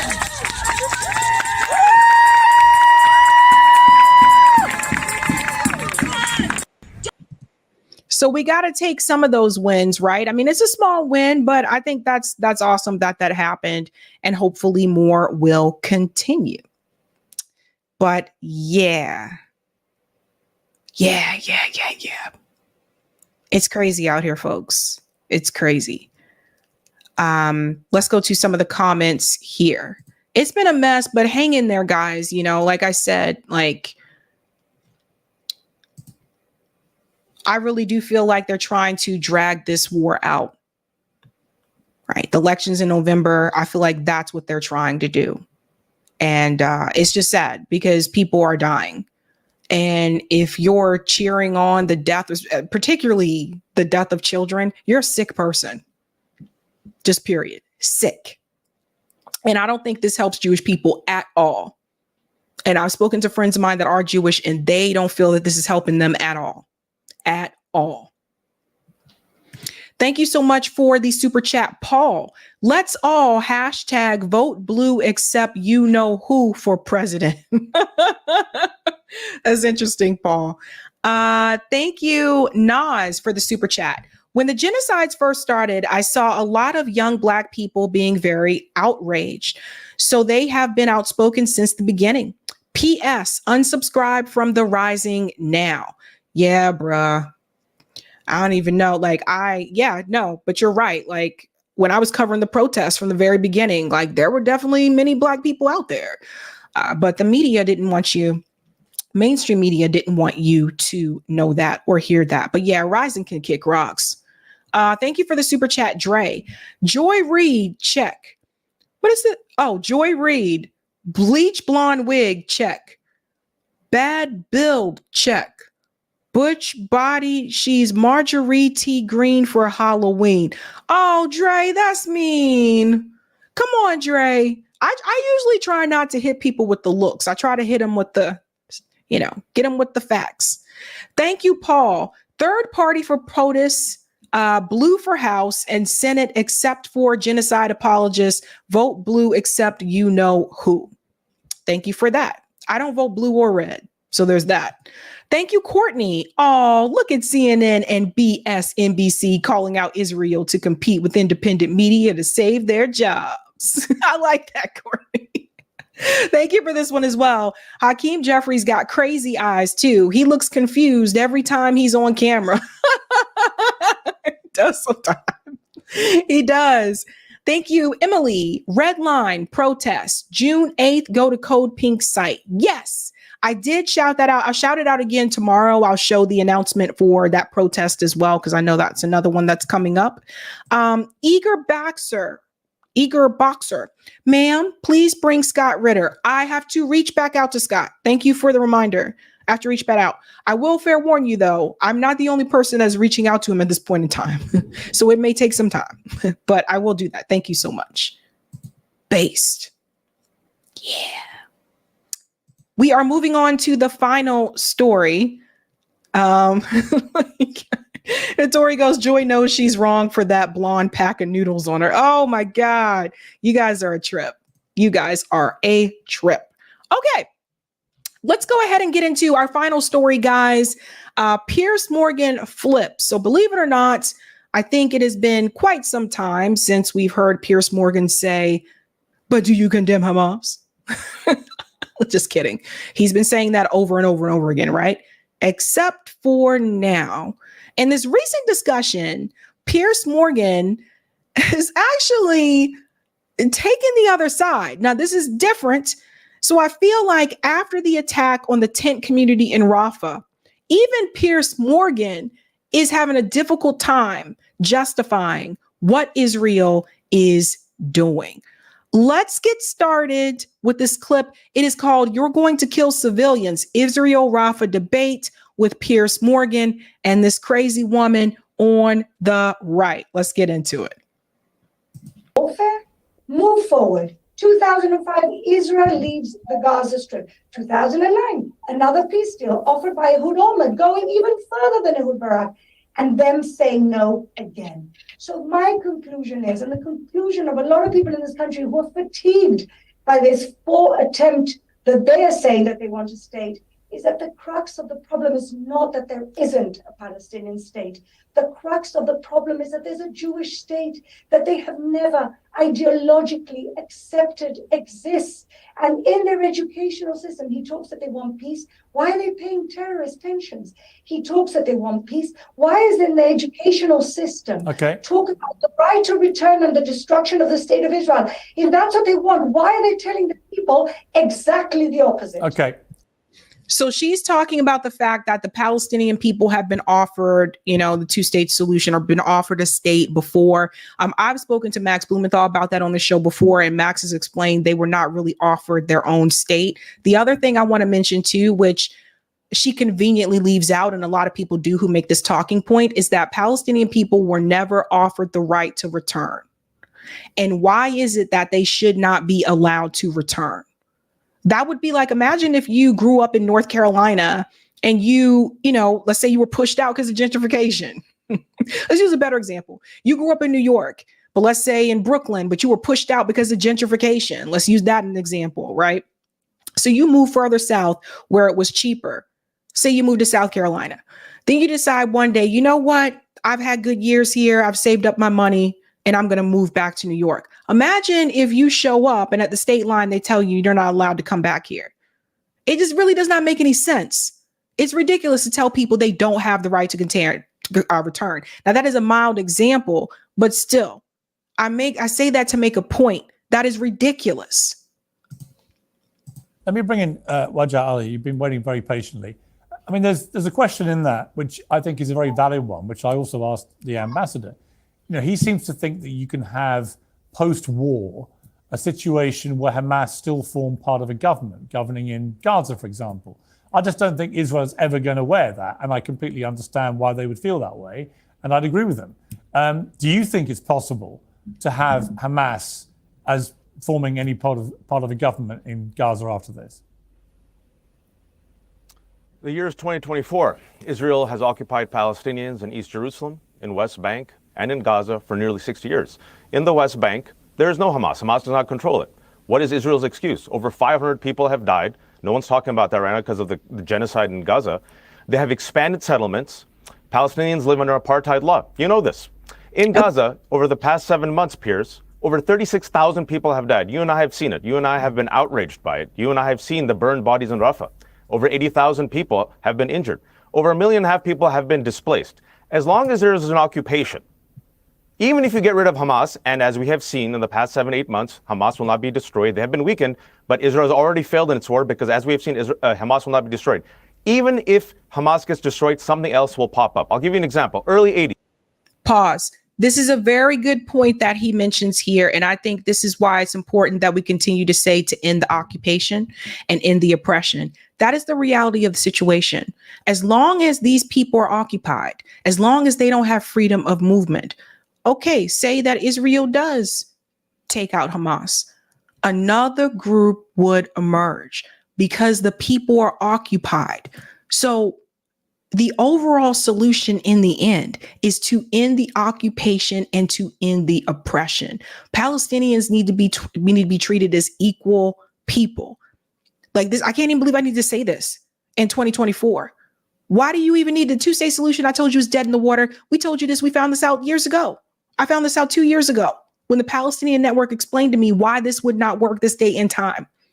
But we push for the fact that there should be a one-state solution and to treat everybody as equals under that one state. And I don't understand why it's difficult for some people to even understand that at this point in time, knowing what people have gone through in our own country here in the United States. We had Jim Crow laws in the South. So it drives me crazy that people are like, no, they can't all live in one state. They did before. Do people understand this? At one point, they all lived together. It was Zionism that came in. With the supremacy. And this ideology that no, only we can be here. And I said this before. I never saw Germany try to step up and give any land. I never saw Germany. That's where the Holocaust taking place in Germany and in Poland. I never saw them step up to try to give a safe homeland place for the Jewish people. Why? Why is that? Think about these things. Think about it, folks. It's almost as if the Palestinian people are being punished for something that they didn't do. Lebanon. They went to Lebanon. Israel went to Lebanon, laid devastation. What happened? PLO got weakened. What rose in its place, Piers? You remember, Hezbollah. Who has been supporting Hamas, specifically as a counter to Arab nationalism? Israeli government. Who has been supporting and funding Hamas? Benjamin Netanyahu.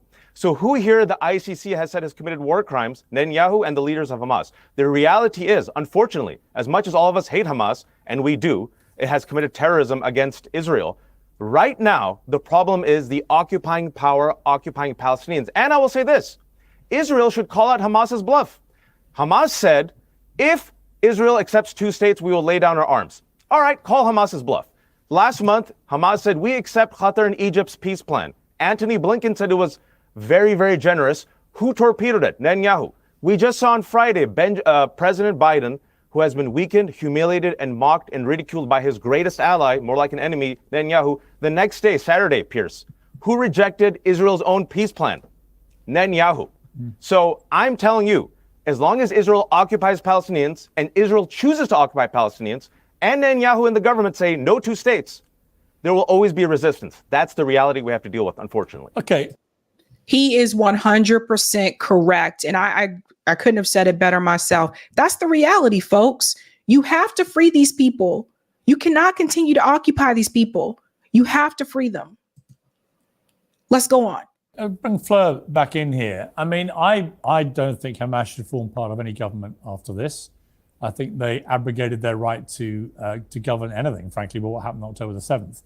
But I also think that Israel's current government is full of people who are, I would label, extremists, whether it's Smotrich or Ben-Gvir, or even increasingly Netanyahu himself, who, let's not forget, is facing corruption charges the moment this war's over.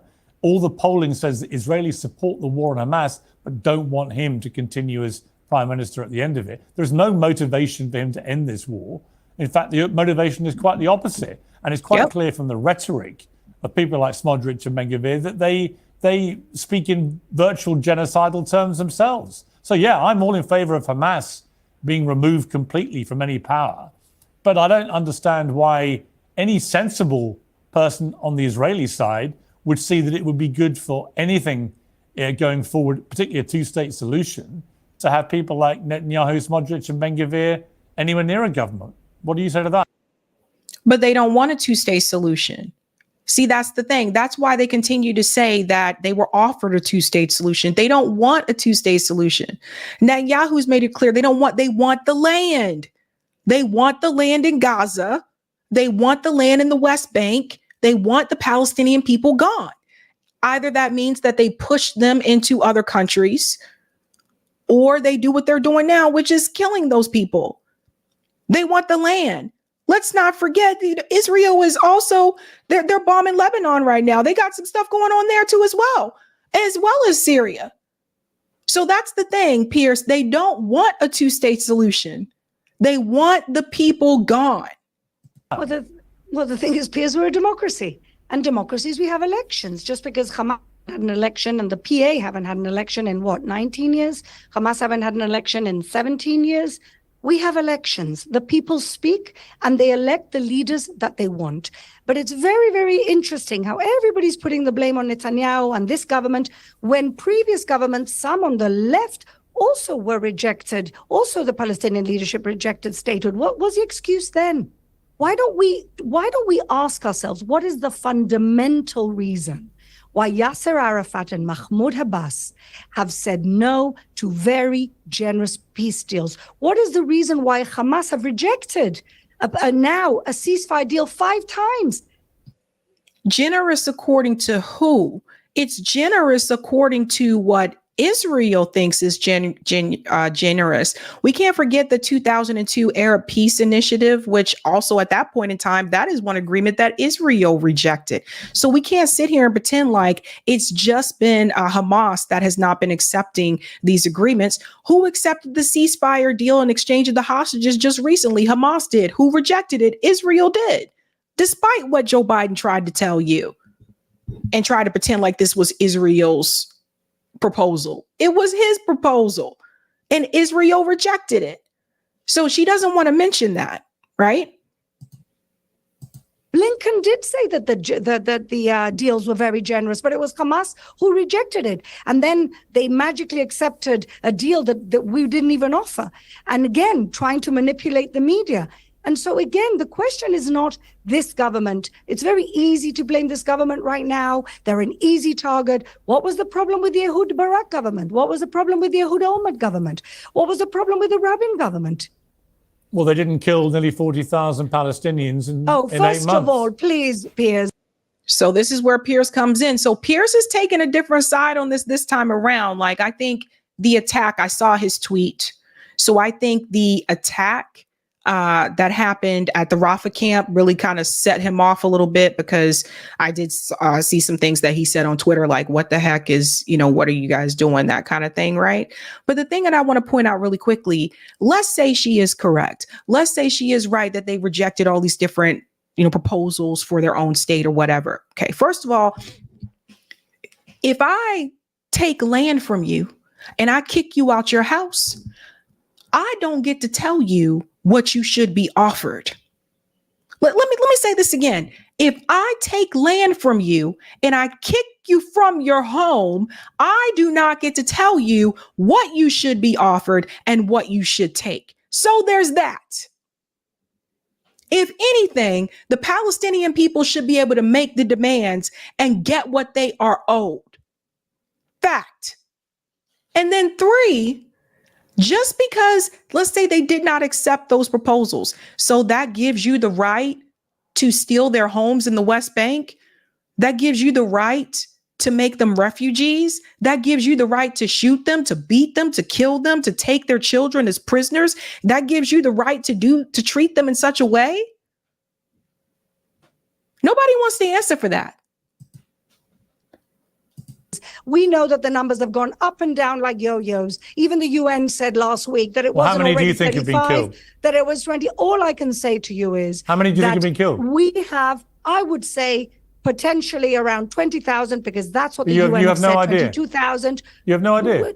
Let's not start with this line of questioning. Actually, I'm going to start with this line of questioning. I don't think Churchill knew in the middle of the Second World War how many Germans he'd killed. And so this is a farcical question. What I can tell you is you just gave me a number, but you've no idea why you've got that number. That's what the UN says. The UN says, according to the so-called Gaza Health Ministry, let's take their number. Let's take the number, the mistaken, corrected number of the Gaza so-called Health Ministry, all terrorists underground, hiding like cowards. But let's say now they're saying 22,000. We know. Pause. So once again, this is another example that shows you that they believe that Hamas is underground, that they believe they're in the tunnels. So again, if you know all that, and if that is your target, why are you not going into the tunnels? Why are you killing all the civilians? When the US government went after bin Laden, they found him underground, right? Didn't they go directly to him? So let me ask that question again. Okay. See, they reveal their self. Sometimes if you let people talk enough, they'll expose their self. I love that. I just love that. So they expose themselves when they tell you that they know they're underground. So why are you attacking buildings above ground if you know they're underground? They just bombed the UN school today, killing more kids. They just did that. Israel just did that.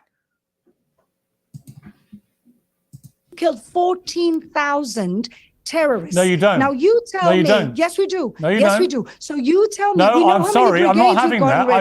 I pressed the Israeli. We know how many brigades. Hang on. We know how many brigades we've gotten rid of. We know how many brigades Hang on. I'm going to respond to you. I did put this. We know how many brigades. I put this to an Israeli government spokesman. I asked him, how many Hamas have you killed? And he gave me this figure. And I said, how many civilians have you killed? And he had no idea. I said, well, then how can you be so precise about how many terrorists you've killed? You can't. If you've got no idea how many civilians you've killed, why should I believe a word about the numbers of Hamas? Because we know how many brigades they have, because we have that intelligence. We know how many brigades. So just to be clear. So if they have the intelligence to know how many members of Hamas that they have killed, that same intelligence can't tell them how many civilians they've killed? Do you see how the lies, just openly lies? So Piers Morgan here, I was proud of Piers in this moment. Now we're going to have to, I'm hold my breath because we don't know that he's going to stick with this. But I was proud of Piers in this moment because he really pushed back on her about the numbers and something else later on that you'll see as well. Just to be clear, you know exactly how many terrorists you've killed, but you have no idea how many civilians. We estimate, absolutely. We estimate that there's about 14,000 terrorists, which we've gotten rid of. We know how many are left. There's 4 brigades, and that's why we're in Rafah.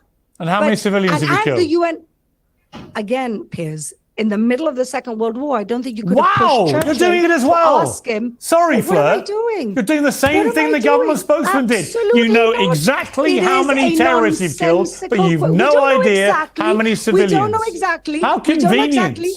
We don't know exactly. How convenient that Israel knows exactly how many terrorists you've killed, but you've no idea how many innocent women and children. Do you believe the UN numbers? Huh? Do you believe the UN numbers? I just find it staggering that you'll all come on and say to me, we know we've killed 14,126 Hamas, but we've no idea how many civilians. Because we know what the army that we're dealing with is. We know what the terrorist army sorry, it's nonsense to say you can count one and not the other. Absolutely not. It's nonsense to even ask the question. I don't know who in the middle of a war starts counting here. Counting the people that they've killed. You're counting. No, we know how many are left. So she exposes herself, right? She says that basically in the middle of a war, no one is counting. No one's doing this counting in the middle of a war. But she just told you that they're counting. They're counting how many members of Hamas that they've supposedly killed, right? She said they have the intelligence to do that. So what is she talking about? They're actively doing that. Sorry, you're counting, but you're only counting one side. Piers, you seem to be a little obsessed with this. Yeah, I'm obsessed with how many civilians are being killed. All right, let's say we take the so-called Gaza Health Ministry's numbers, the corrected version. Do you remember what that is now? That was the number of people they could actually put a name to, right? The corrected they could put a name to. So we went. And you think that's the total number of civilians killed? The last time I was on your show, you had Barghouti saying that there was 40, 50, 60,000 dead. Let's just add numbers on because why not? Everybody will believe you anyway. And then we had the corrected version of the numbers, which went down to about 22, 24,000. They were the names of people. They were the ones they could put a name to. They don't know how many people are lying in rubble still. They have no idea. Yeah. People have been killed. We know how many. People have been killed in gigantic numbers. So we went. And you think that's the total number of civilians killed? The last time I was on your show, you had Barghouti saying that there was 40, 50. That was weird. It looked like they had cut something there. That wasn't me, by the way. It looked like they had cut something there. I don't know. 60,000 dead. Let's just add numbers on because why not? Everybody will believe you anyway. And then we had the corrected version of the numbers, which went down to about 22, 24,000. They were the names of people. They were the ones they could put a name to. They don't know how many people are lying in rubble still. They have no idea. People have been killed. We know how many. People have been killed in gigantic numbers week in, week out. You know that, and I know that. I've interviewed doctors. I've interviewed doctors in hospitals saying 500 people are being brought in every single day. But what staggers me, Fleur, what staggers me is that.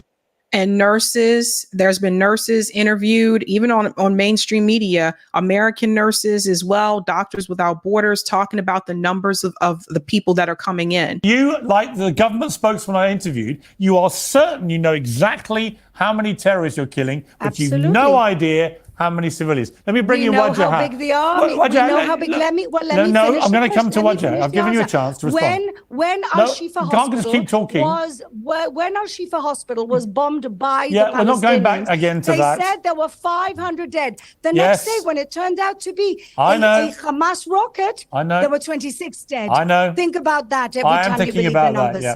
Let me come to Wajah. This is my problem.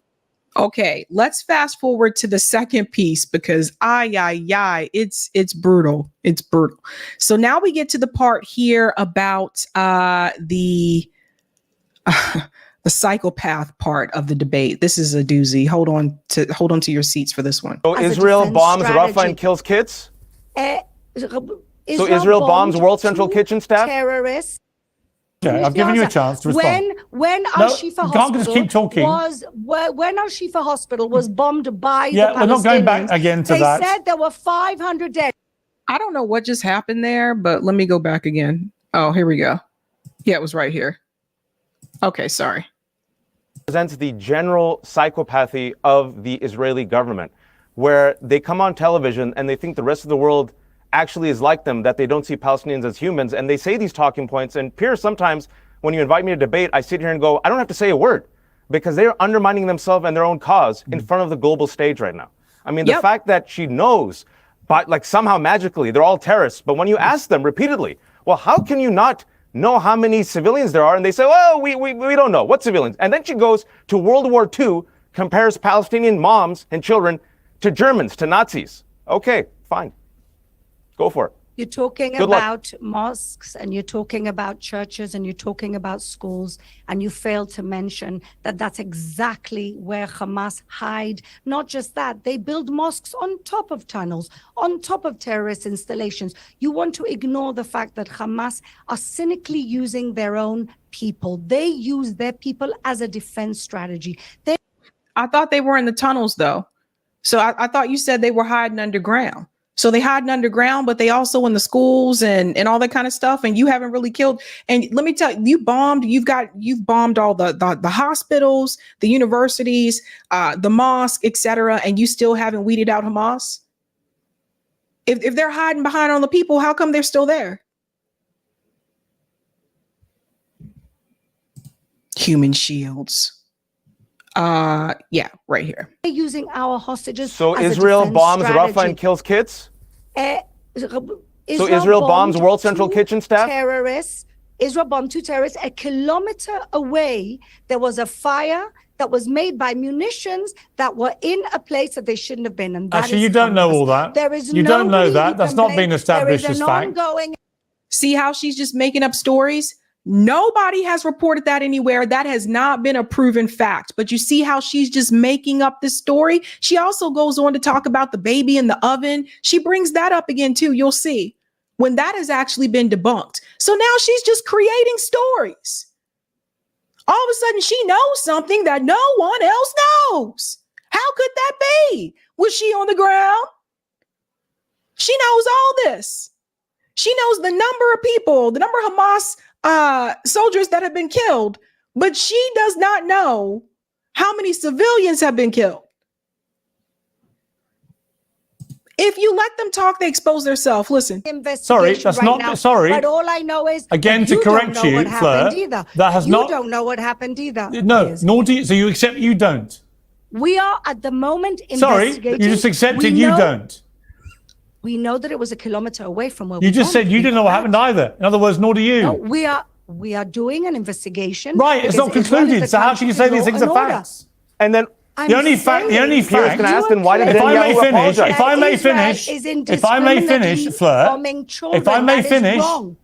finish, the only fact is that 45 innocent people in the refugee camps were killed at the same time as apparently 2 Hamas terrorists. I don't call that a very good percentage. Do you?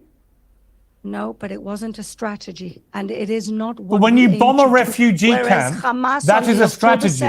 When you bomb a refugee camp, it is a strategy. We did not bomb a refugee camp. We bombed 2 who are in a refugee camp. They were a kilometer away from the humanitarian They were zone. in a refugee camp. They were in a kilometer away from the humanitarian zone. In a refugee camp. Where we moved people in order to. See, she doesn't want to admit that they were in a refugee camp because she already got her talking points. They already told her before she came on this damn show. Don't admit that they were in the refugee camp. And Israel will just continue to say that it was an accident. Every time they kill civilians, oh, it was an accident. That was a mistake. We didn't mean for that to happen. They'll just continue to say that and do whatever they want. Israel is incredibly dangerous to the entire world, not just the Middle East. You guys got to pay attention to this. Look at what just happened to Breonna Joy Gray. We talked about this earlier. We'll talk about it more extensively tomorrow night. Look at what just happened to Breonna Joy Gray. How all these Zionists came after her, calling her racial slurs and all this stuff on Twitter. Who gets fired? She gets fired. Incredibly dangerous to the rest of the world.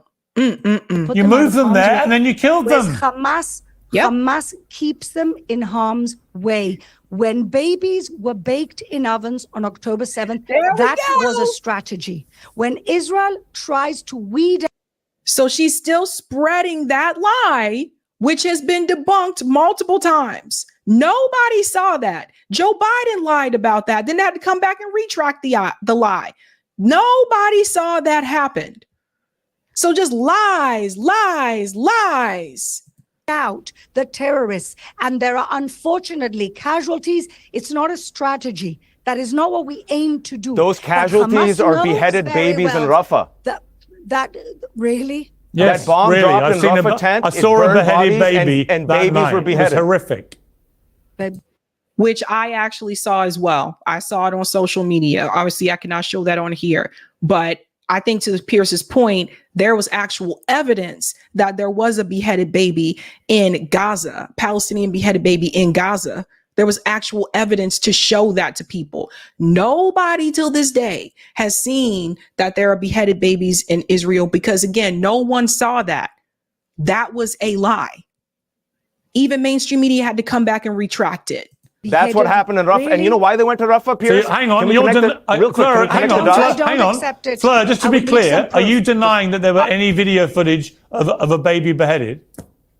I have not seen anything. Really? And I know that the Israeli army would never do anything like that. No, sorry. The baby's head was blown off. Yep. Oh, okay. Listen, when it's there's killed a bomb... 36,000 Palestinians. Oh, well, that's what you say. Apparently, you know the numbers better than the UN and the fire the that army raged through that refugee else. Camp did that damage to that baby. Was absolutely, and it was tragic. But it's going to happen again and again if you bomb people in a refugee camp. Well, we weren't aiming to bomb people in a refugee camp. But you are going to kill them if you keep dropping bombs in a refugee camp, aren't you? You're going to kill civilians. We took almost 1 million people and put them in a humanitarian zone. And how many have you left? That's why we did. How many have you left? Which army in the world is actually warning ahead of time where we're going to be attacking in order to put people out of harm's way that its own authority, its own government puts in harm's way? Nobody's doing that. Where are they going to run to over a I'm sorry, I have to say something. Where would they run to? Where are they going to run to when Egypt? Just let me finish. Maybe somebody should demand Egypt to help out. I've listened to you. Just give me. It is not Egypt's responsibility. And you see what she's trying to do now? She's trying to push them onto another country, which is exactly what Israel wants. They don't want the Palestinian people to stay there. They want one of the other countries to open up their borders and let them come in so that Israel can make it so that they can't come back. That's exactly what they want to happen. She knows that. She knows that. These people are paid. They're trained liars. Trained liars. Give me 10 seconds.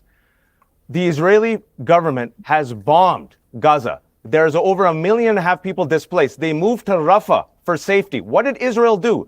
Cross Biden's red line, the greatest ally, United States, and bombed Rafah. These people, as Piers were saying, were in a safe space. They were in a safe zone, in a refugee camp, and now we have charred bodies and beheaded babies, and Benjamin Netanyahu says, I don't care. No ceasefire. I'm going to continue bombing Rafah. Yep. And now you have openly admitted they should go to Egypt. Now, if you want to send them to Egypt, which I know you do because you just said it, that is ethnic cleansing. That is ethnic cleansing. And that is a genocide. No, why is that would be a genocide. Cleansing? That's us. So you're saying that at the moment because you're bombing them out. At least that. Yep. Okay.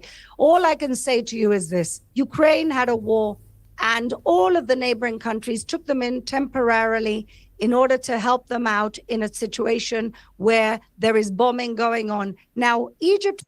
Ukraine, you cannot make the comparison with Ukraine because the reality is Ukraine, those people can still return.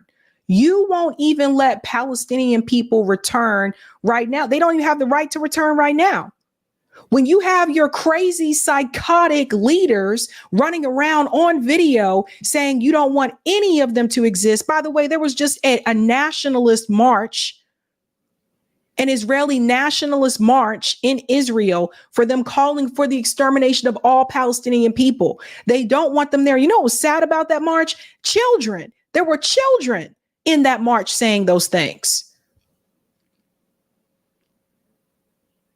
So the reality is, she's trying to make that comparison. You can't make that comparison. Ukrainians are welcomed in the United States, by the way.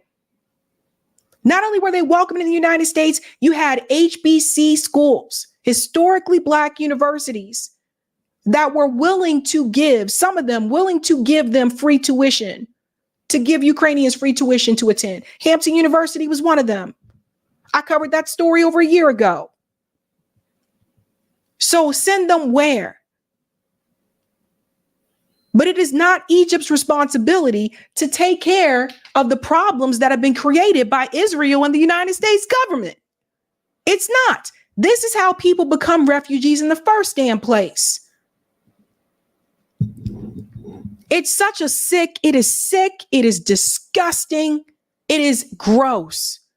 You ever think in 2024, you would see such blatant lies and racism and just disgusting. It's disgusting.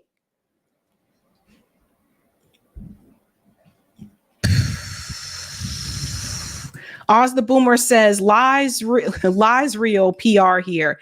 Just so many lies and lie after lie after lie after lie.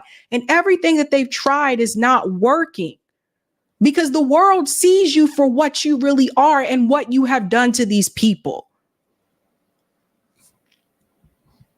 I don't know what is going to happen, but we are getting closer to November. But I know one thing, I will never forget this. And I'm sure many of you won't either. I will never forget this. What has happened to these people, the things that I've heard, I will never forget it. Some of you that were alive during the civil rights movement, you probably feel the same way. You probably never forget the things that you heard during the civil rights movement. But I'll never forget this. This is insane. This is crazy. And the fact that our country is willing to bend over backwards. They're more willing to, peep this, fam. Our politicians are more willing to do more for Israel than they are to do for you. When we need help, they tell us there's a process that we have to go through. There's a legislative process. This is how things work in DC. But when Israel needs help, they're willing to drop whatever they have to do and to help them. Now, however you feel about this conflict, it is very obvious that the American people, we're always put last. Oh, no, it doesn't matter who's in office. It doesn't matter if it's a Republican or a Democrat. They're willing to bend over backwards to help the oligarchy first, corporate interest first. Remember, they don't pass legislation that doesn't have some type of corporate interest. That's how that works. They have more loyalty to Israel than they do to us. Ain't that something? Don't it make you feel some type of way?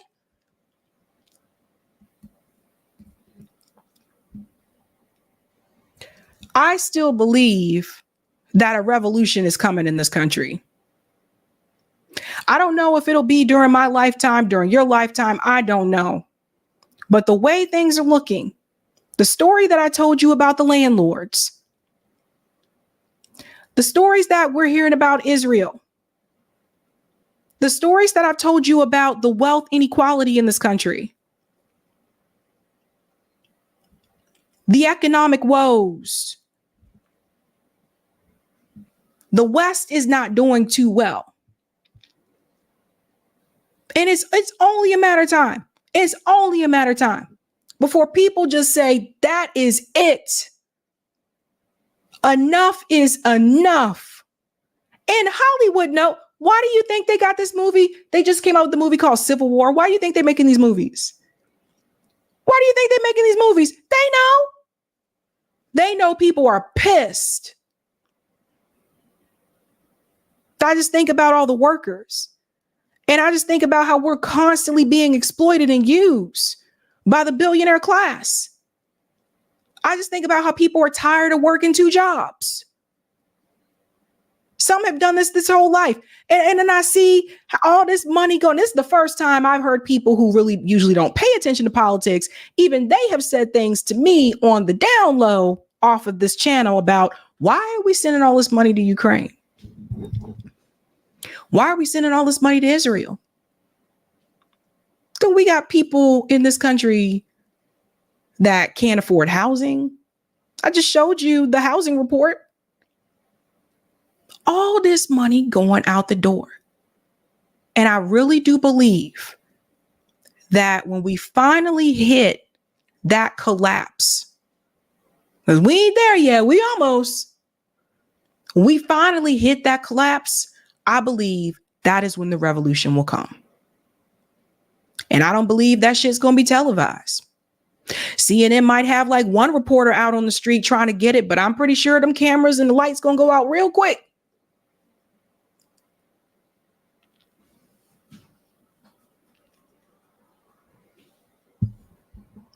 And it's only a matter of time.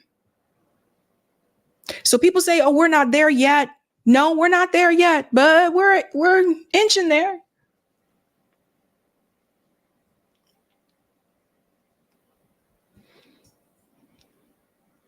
Look at what they just did to Bree. I think we all know why Bree got fired. They don't have to tell you in the letter why she got fired. I think we all know. Because she was exposing Israel on corporate media, rising as corporate media. Why did Katie Halper get fired? Because she was exposing apartheid Israel. Why did Kim Iverson, why they let go of her? Because they didn't want Kim Iverson to interview Dr. Fauci. Sounds like to me, some people are owed some apologies, right? Didn't Congress just question Fauci? With some of the same questions I'm sure that Kim would have asked him if she would have been given the opportunity. Sounds like to me there may be some apologies owed to Kim and to Katie and to Bree. But that show was done. That show is done, son.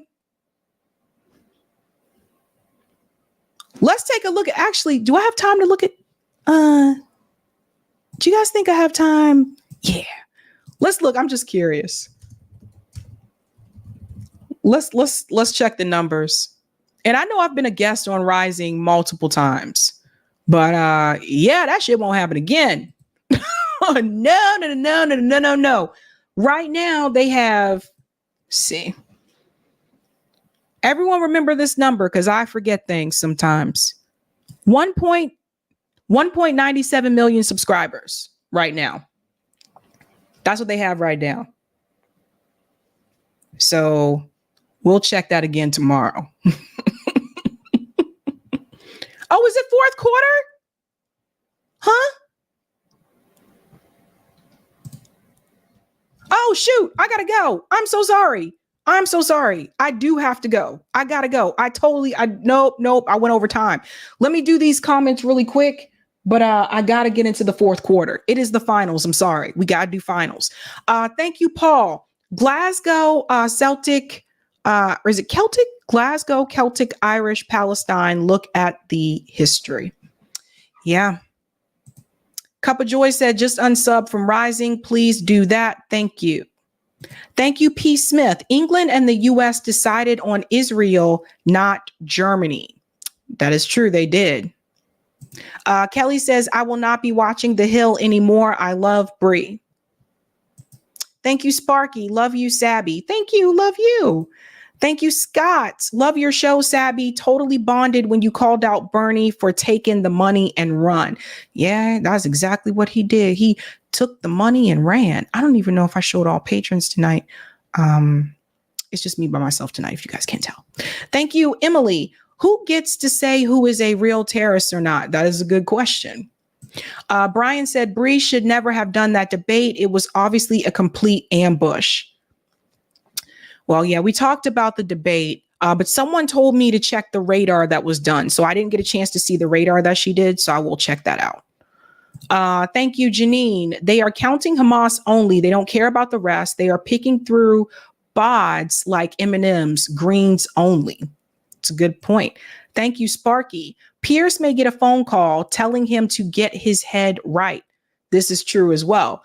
Thank you for this. As far as I know, the generous offers didn't allow Palestinians to become a full-fledged state and let Israel have at least tangible control over them.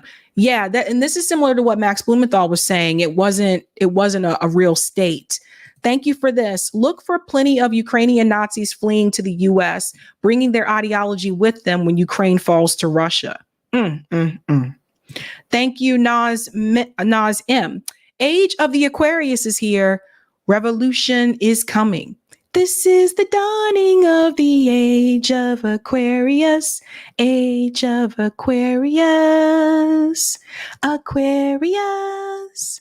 Aquarius. Thank you for the super sticker, Quentin. Thank you, Sparky. At least the Operation Paperclip Nazis got the U.S. to the moon. Ukrainian Nazis will be nothing but trouble. What a mess. Thank you, PW Project. I have a friend. He's H. Mung. I think about his family being refugees from Vietnam War, and then I hear about the others, and it's all coming together. Kim has talked about that. Kim Iverson's talked about that her mom was a refugee from Vietnam. And shout out to Robert Templeton for gifting 5 Sabby memberships. Thank you so much, Rob in the house. Let the sun shine. Let the sun shine in the sun shining. Who sings that song? Let the sun shine. Let the sun shine in the sun shining. Come on and feel it, feel it. Who sings that song? I remember that song on is that the end of the 40-year-old version? You guys know the 40-year-old version at the end where they're dancing and singing it, when the moon in the side and Jupiter. Oh, thank you. I lost it. Oh, You God says Fifth Dimension. Okay, Fifth Dimension sings that song, I guess. This is the dawning of the age of Aquarius, age of Aquarius, Aquarius. Let the sun shine. That makes me want to watch that movie again. The 40-year-old version, that movie's like always on. All right, guys, really do got to go. Celtics fourth quarter. Bryce told me they're in the lead. Have a good night. Keep up the fight.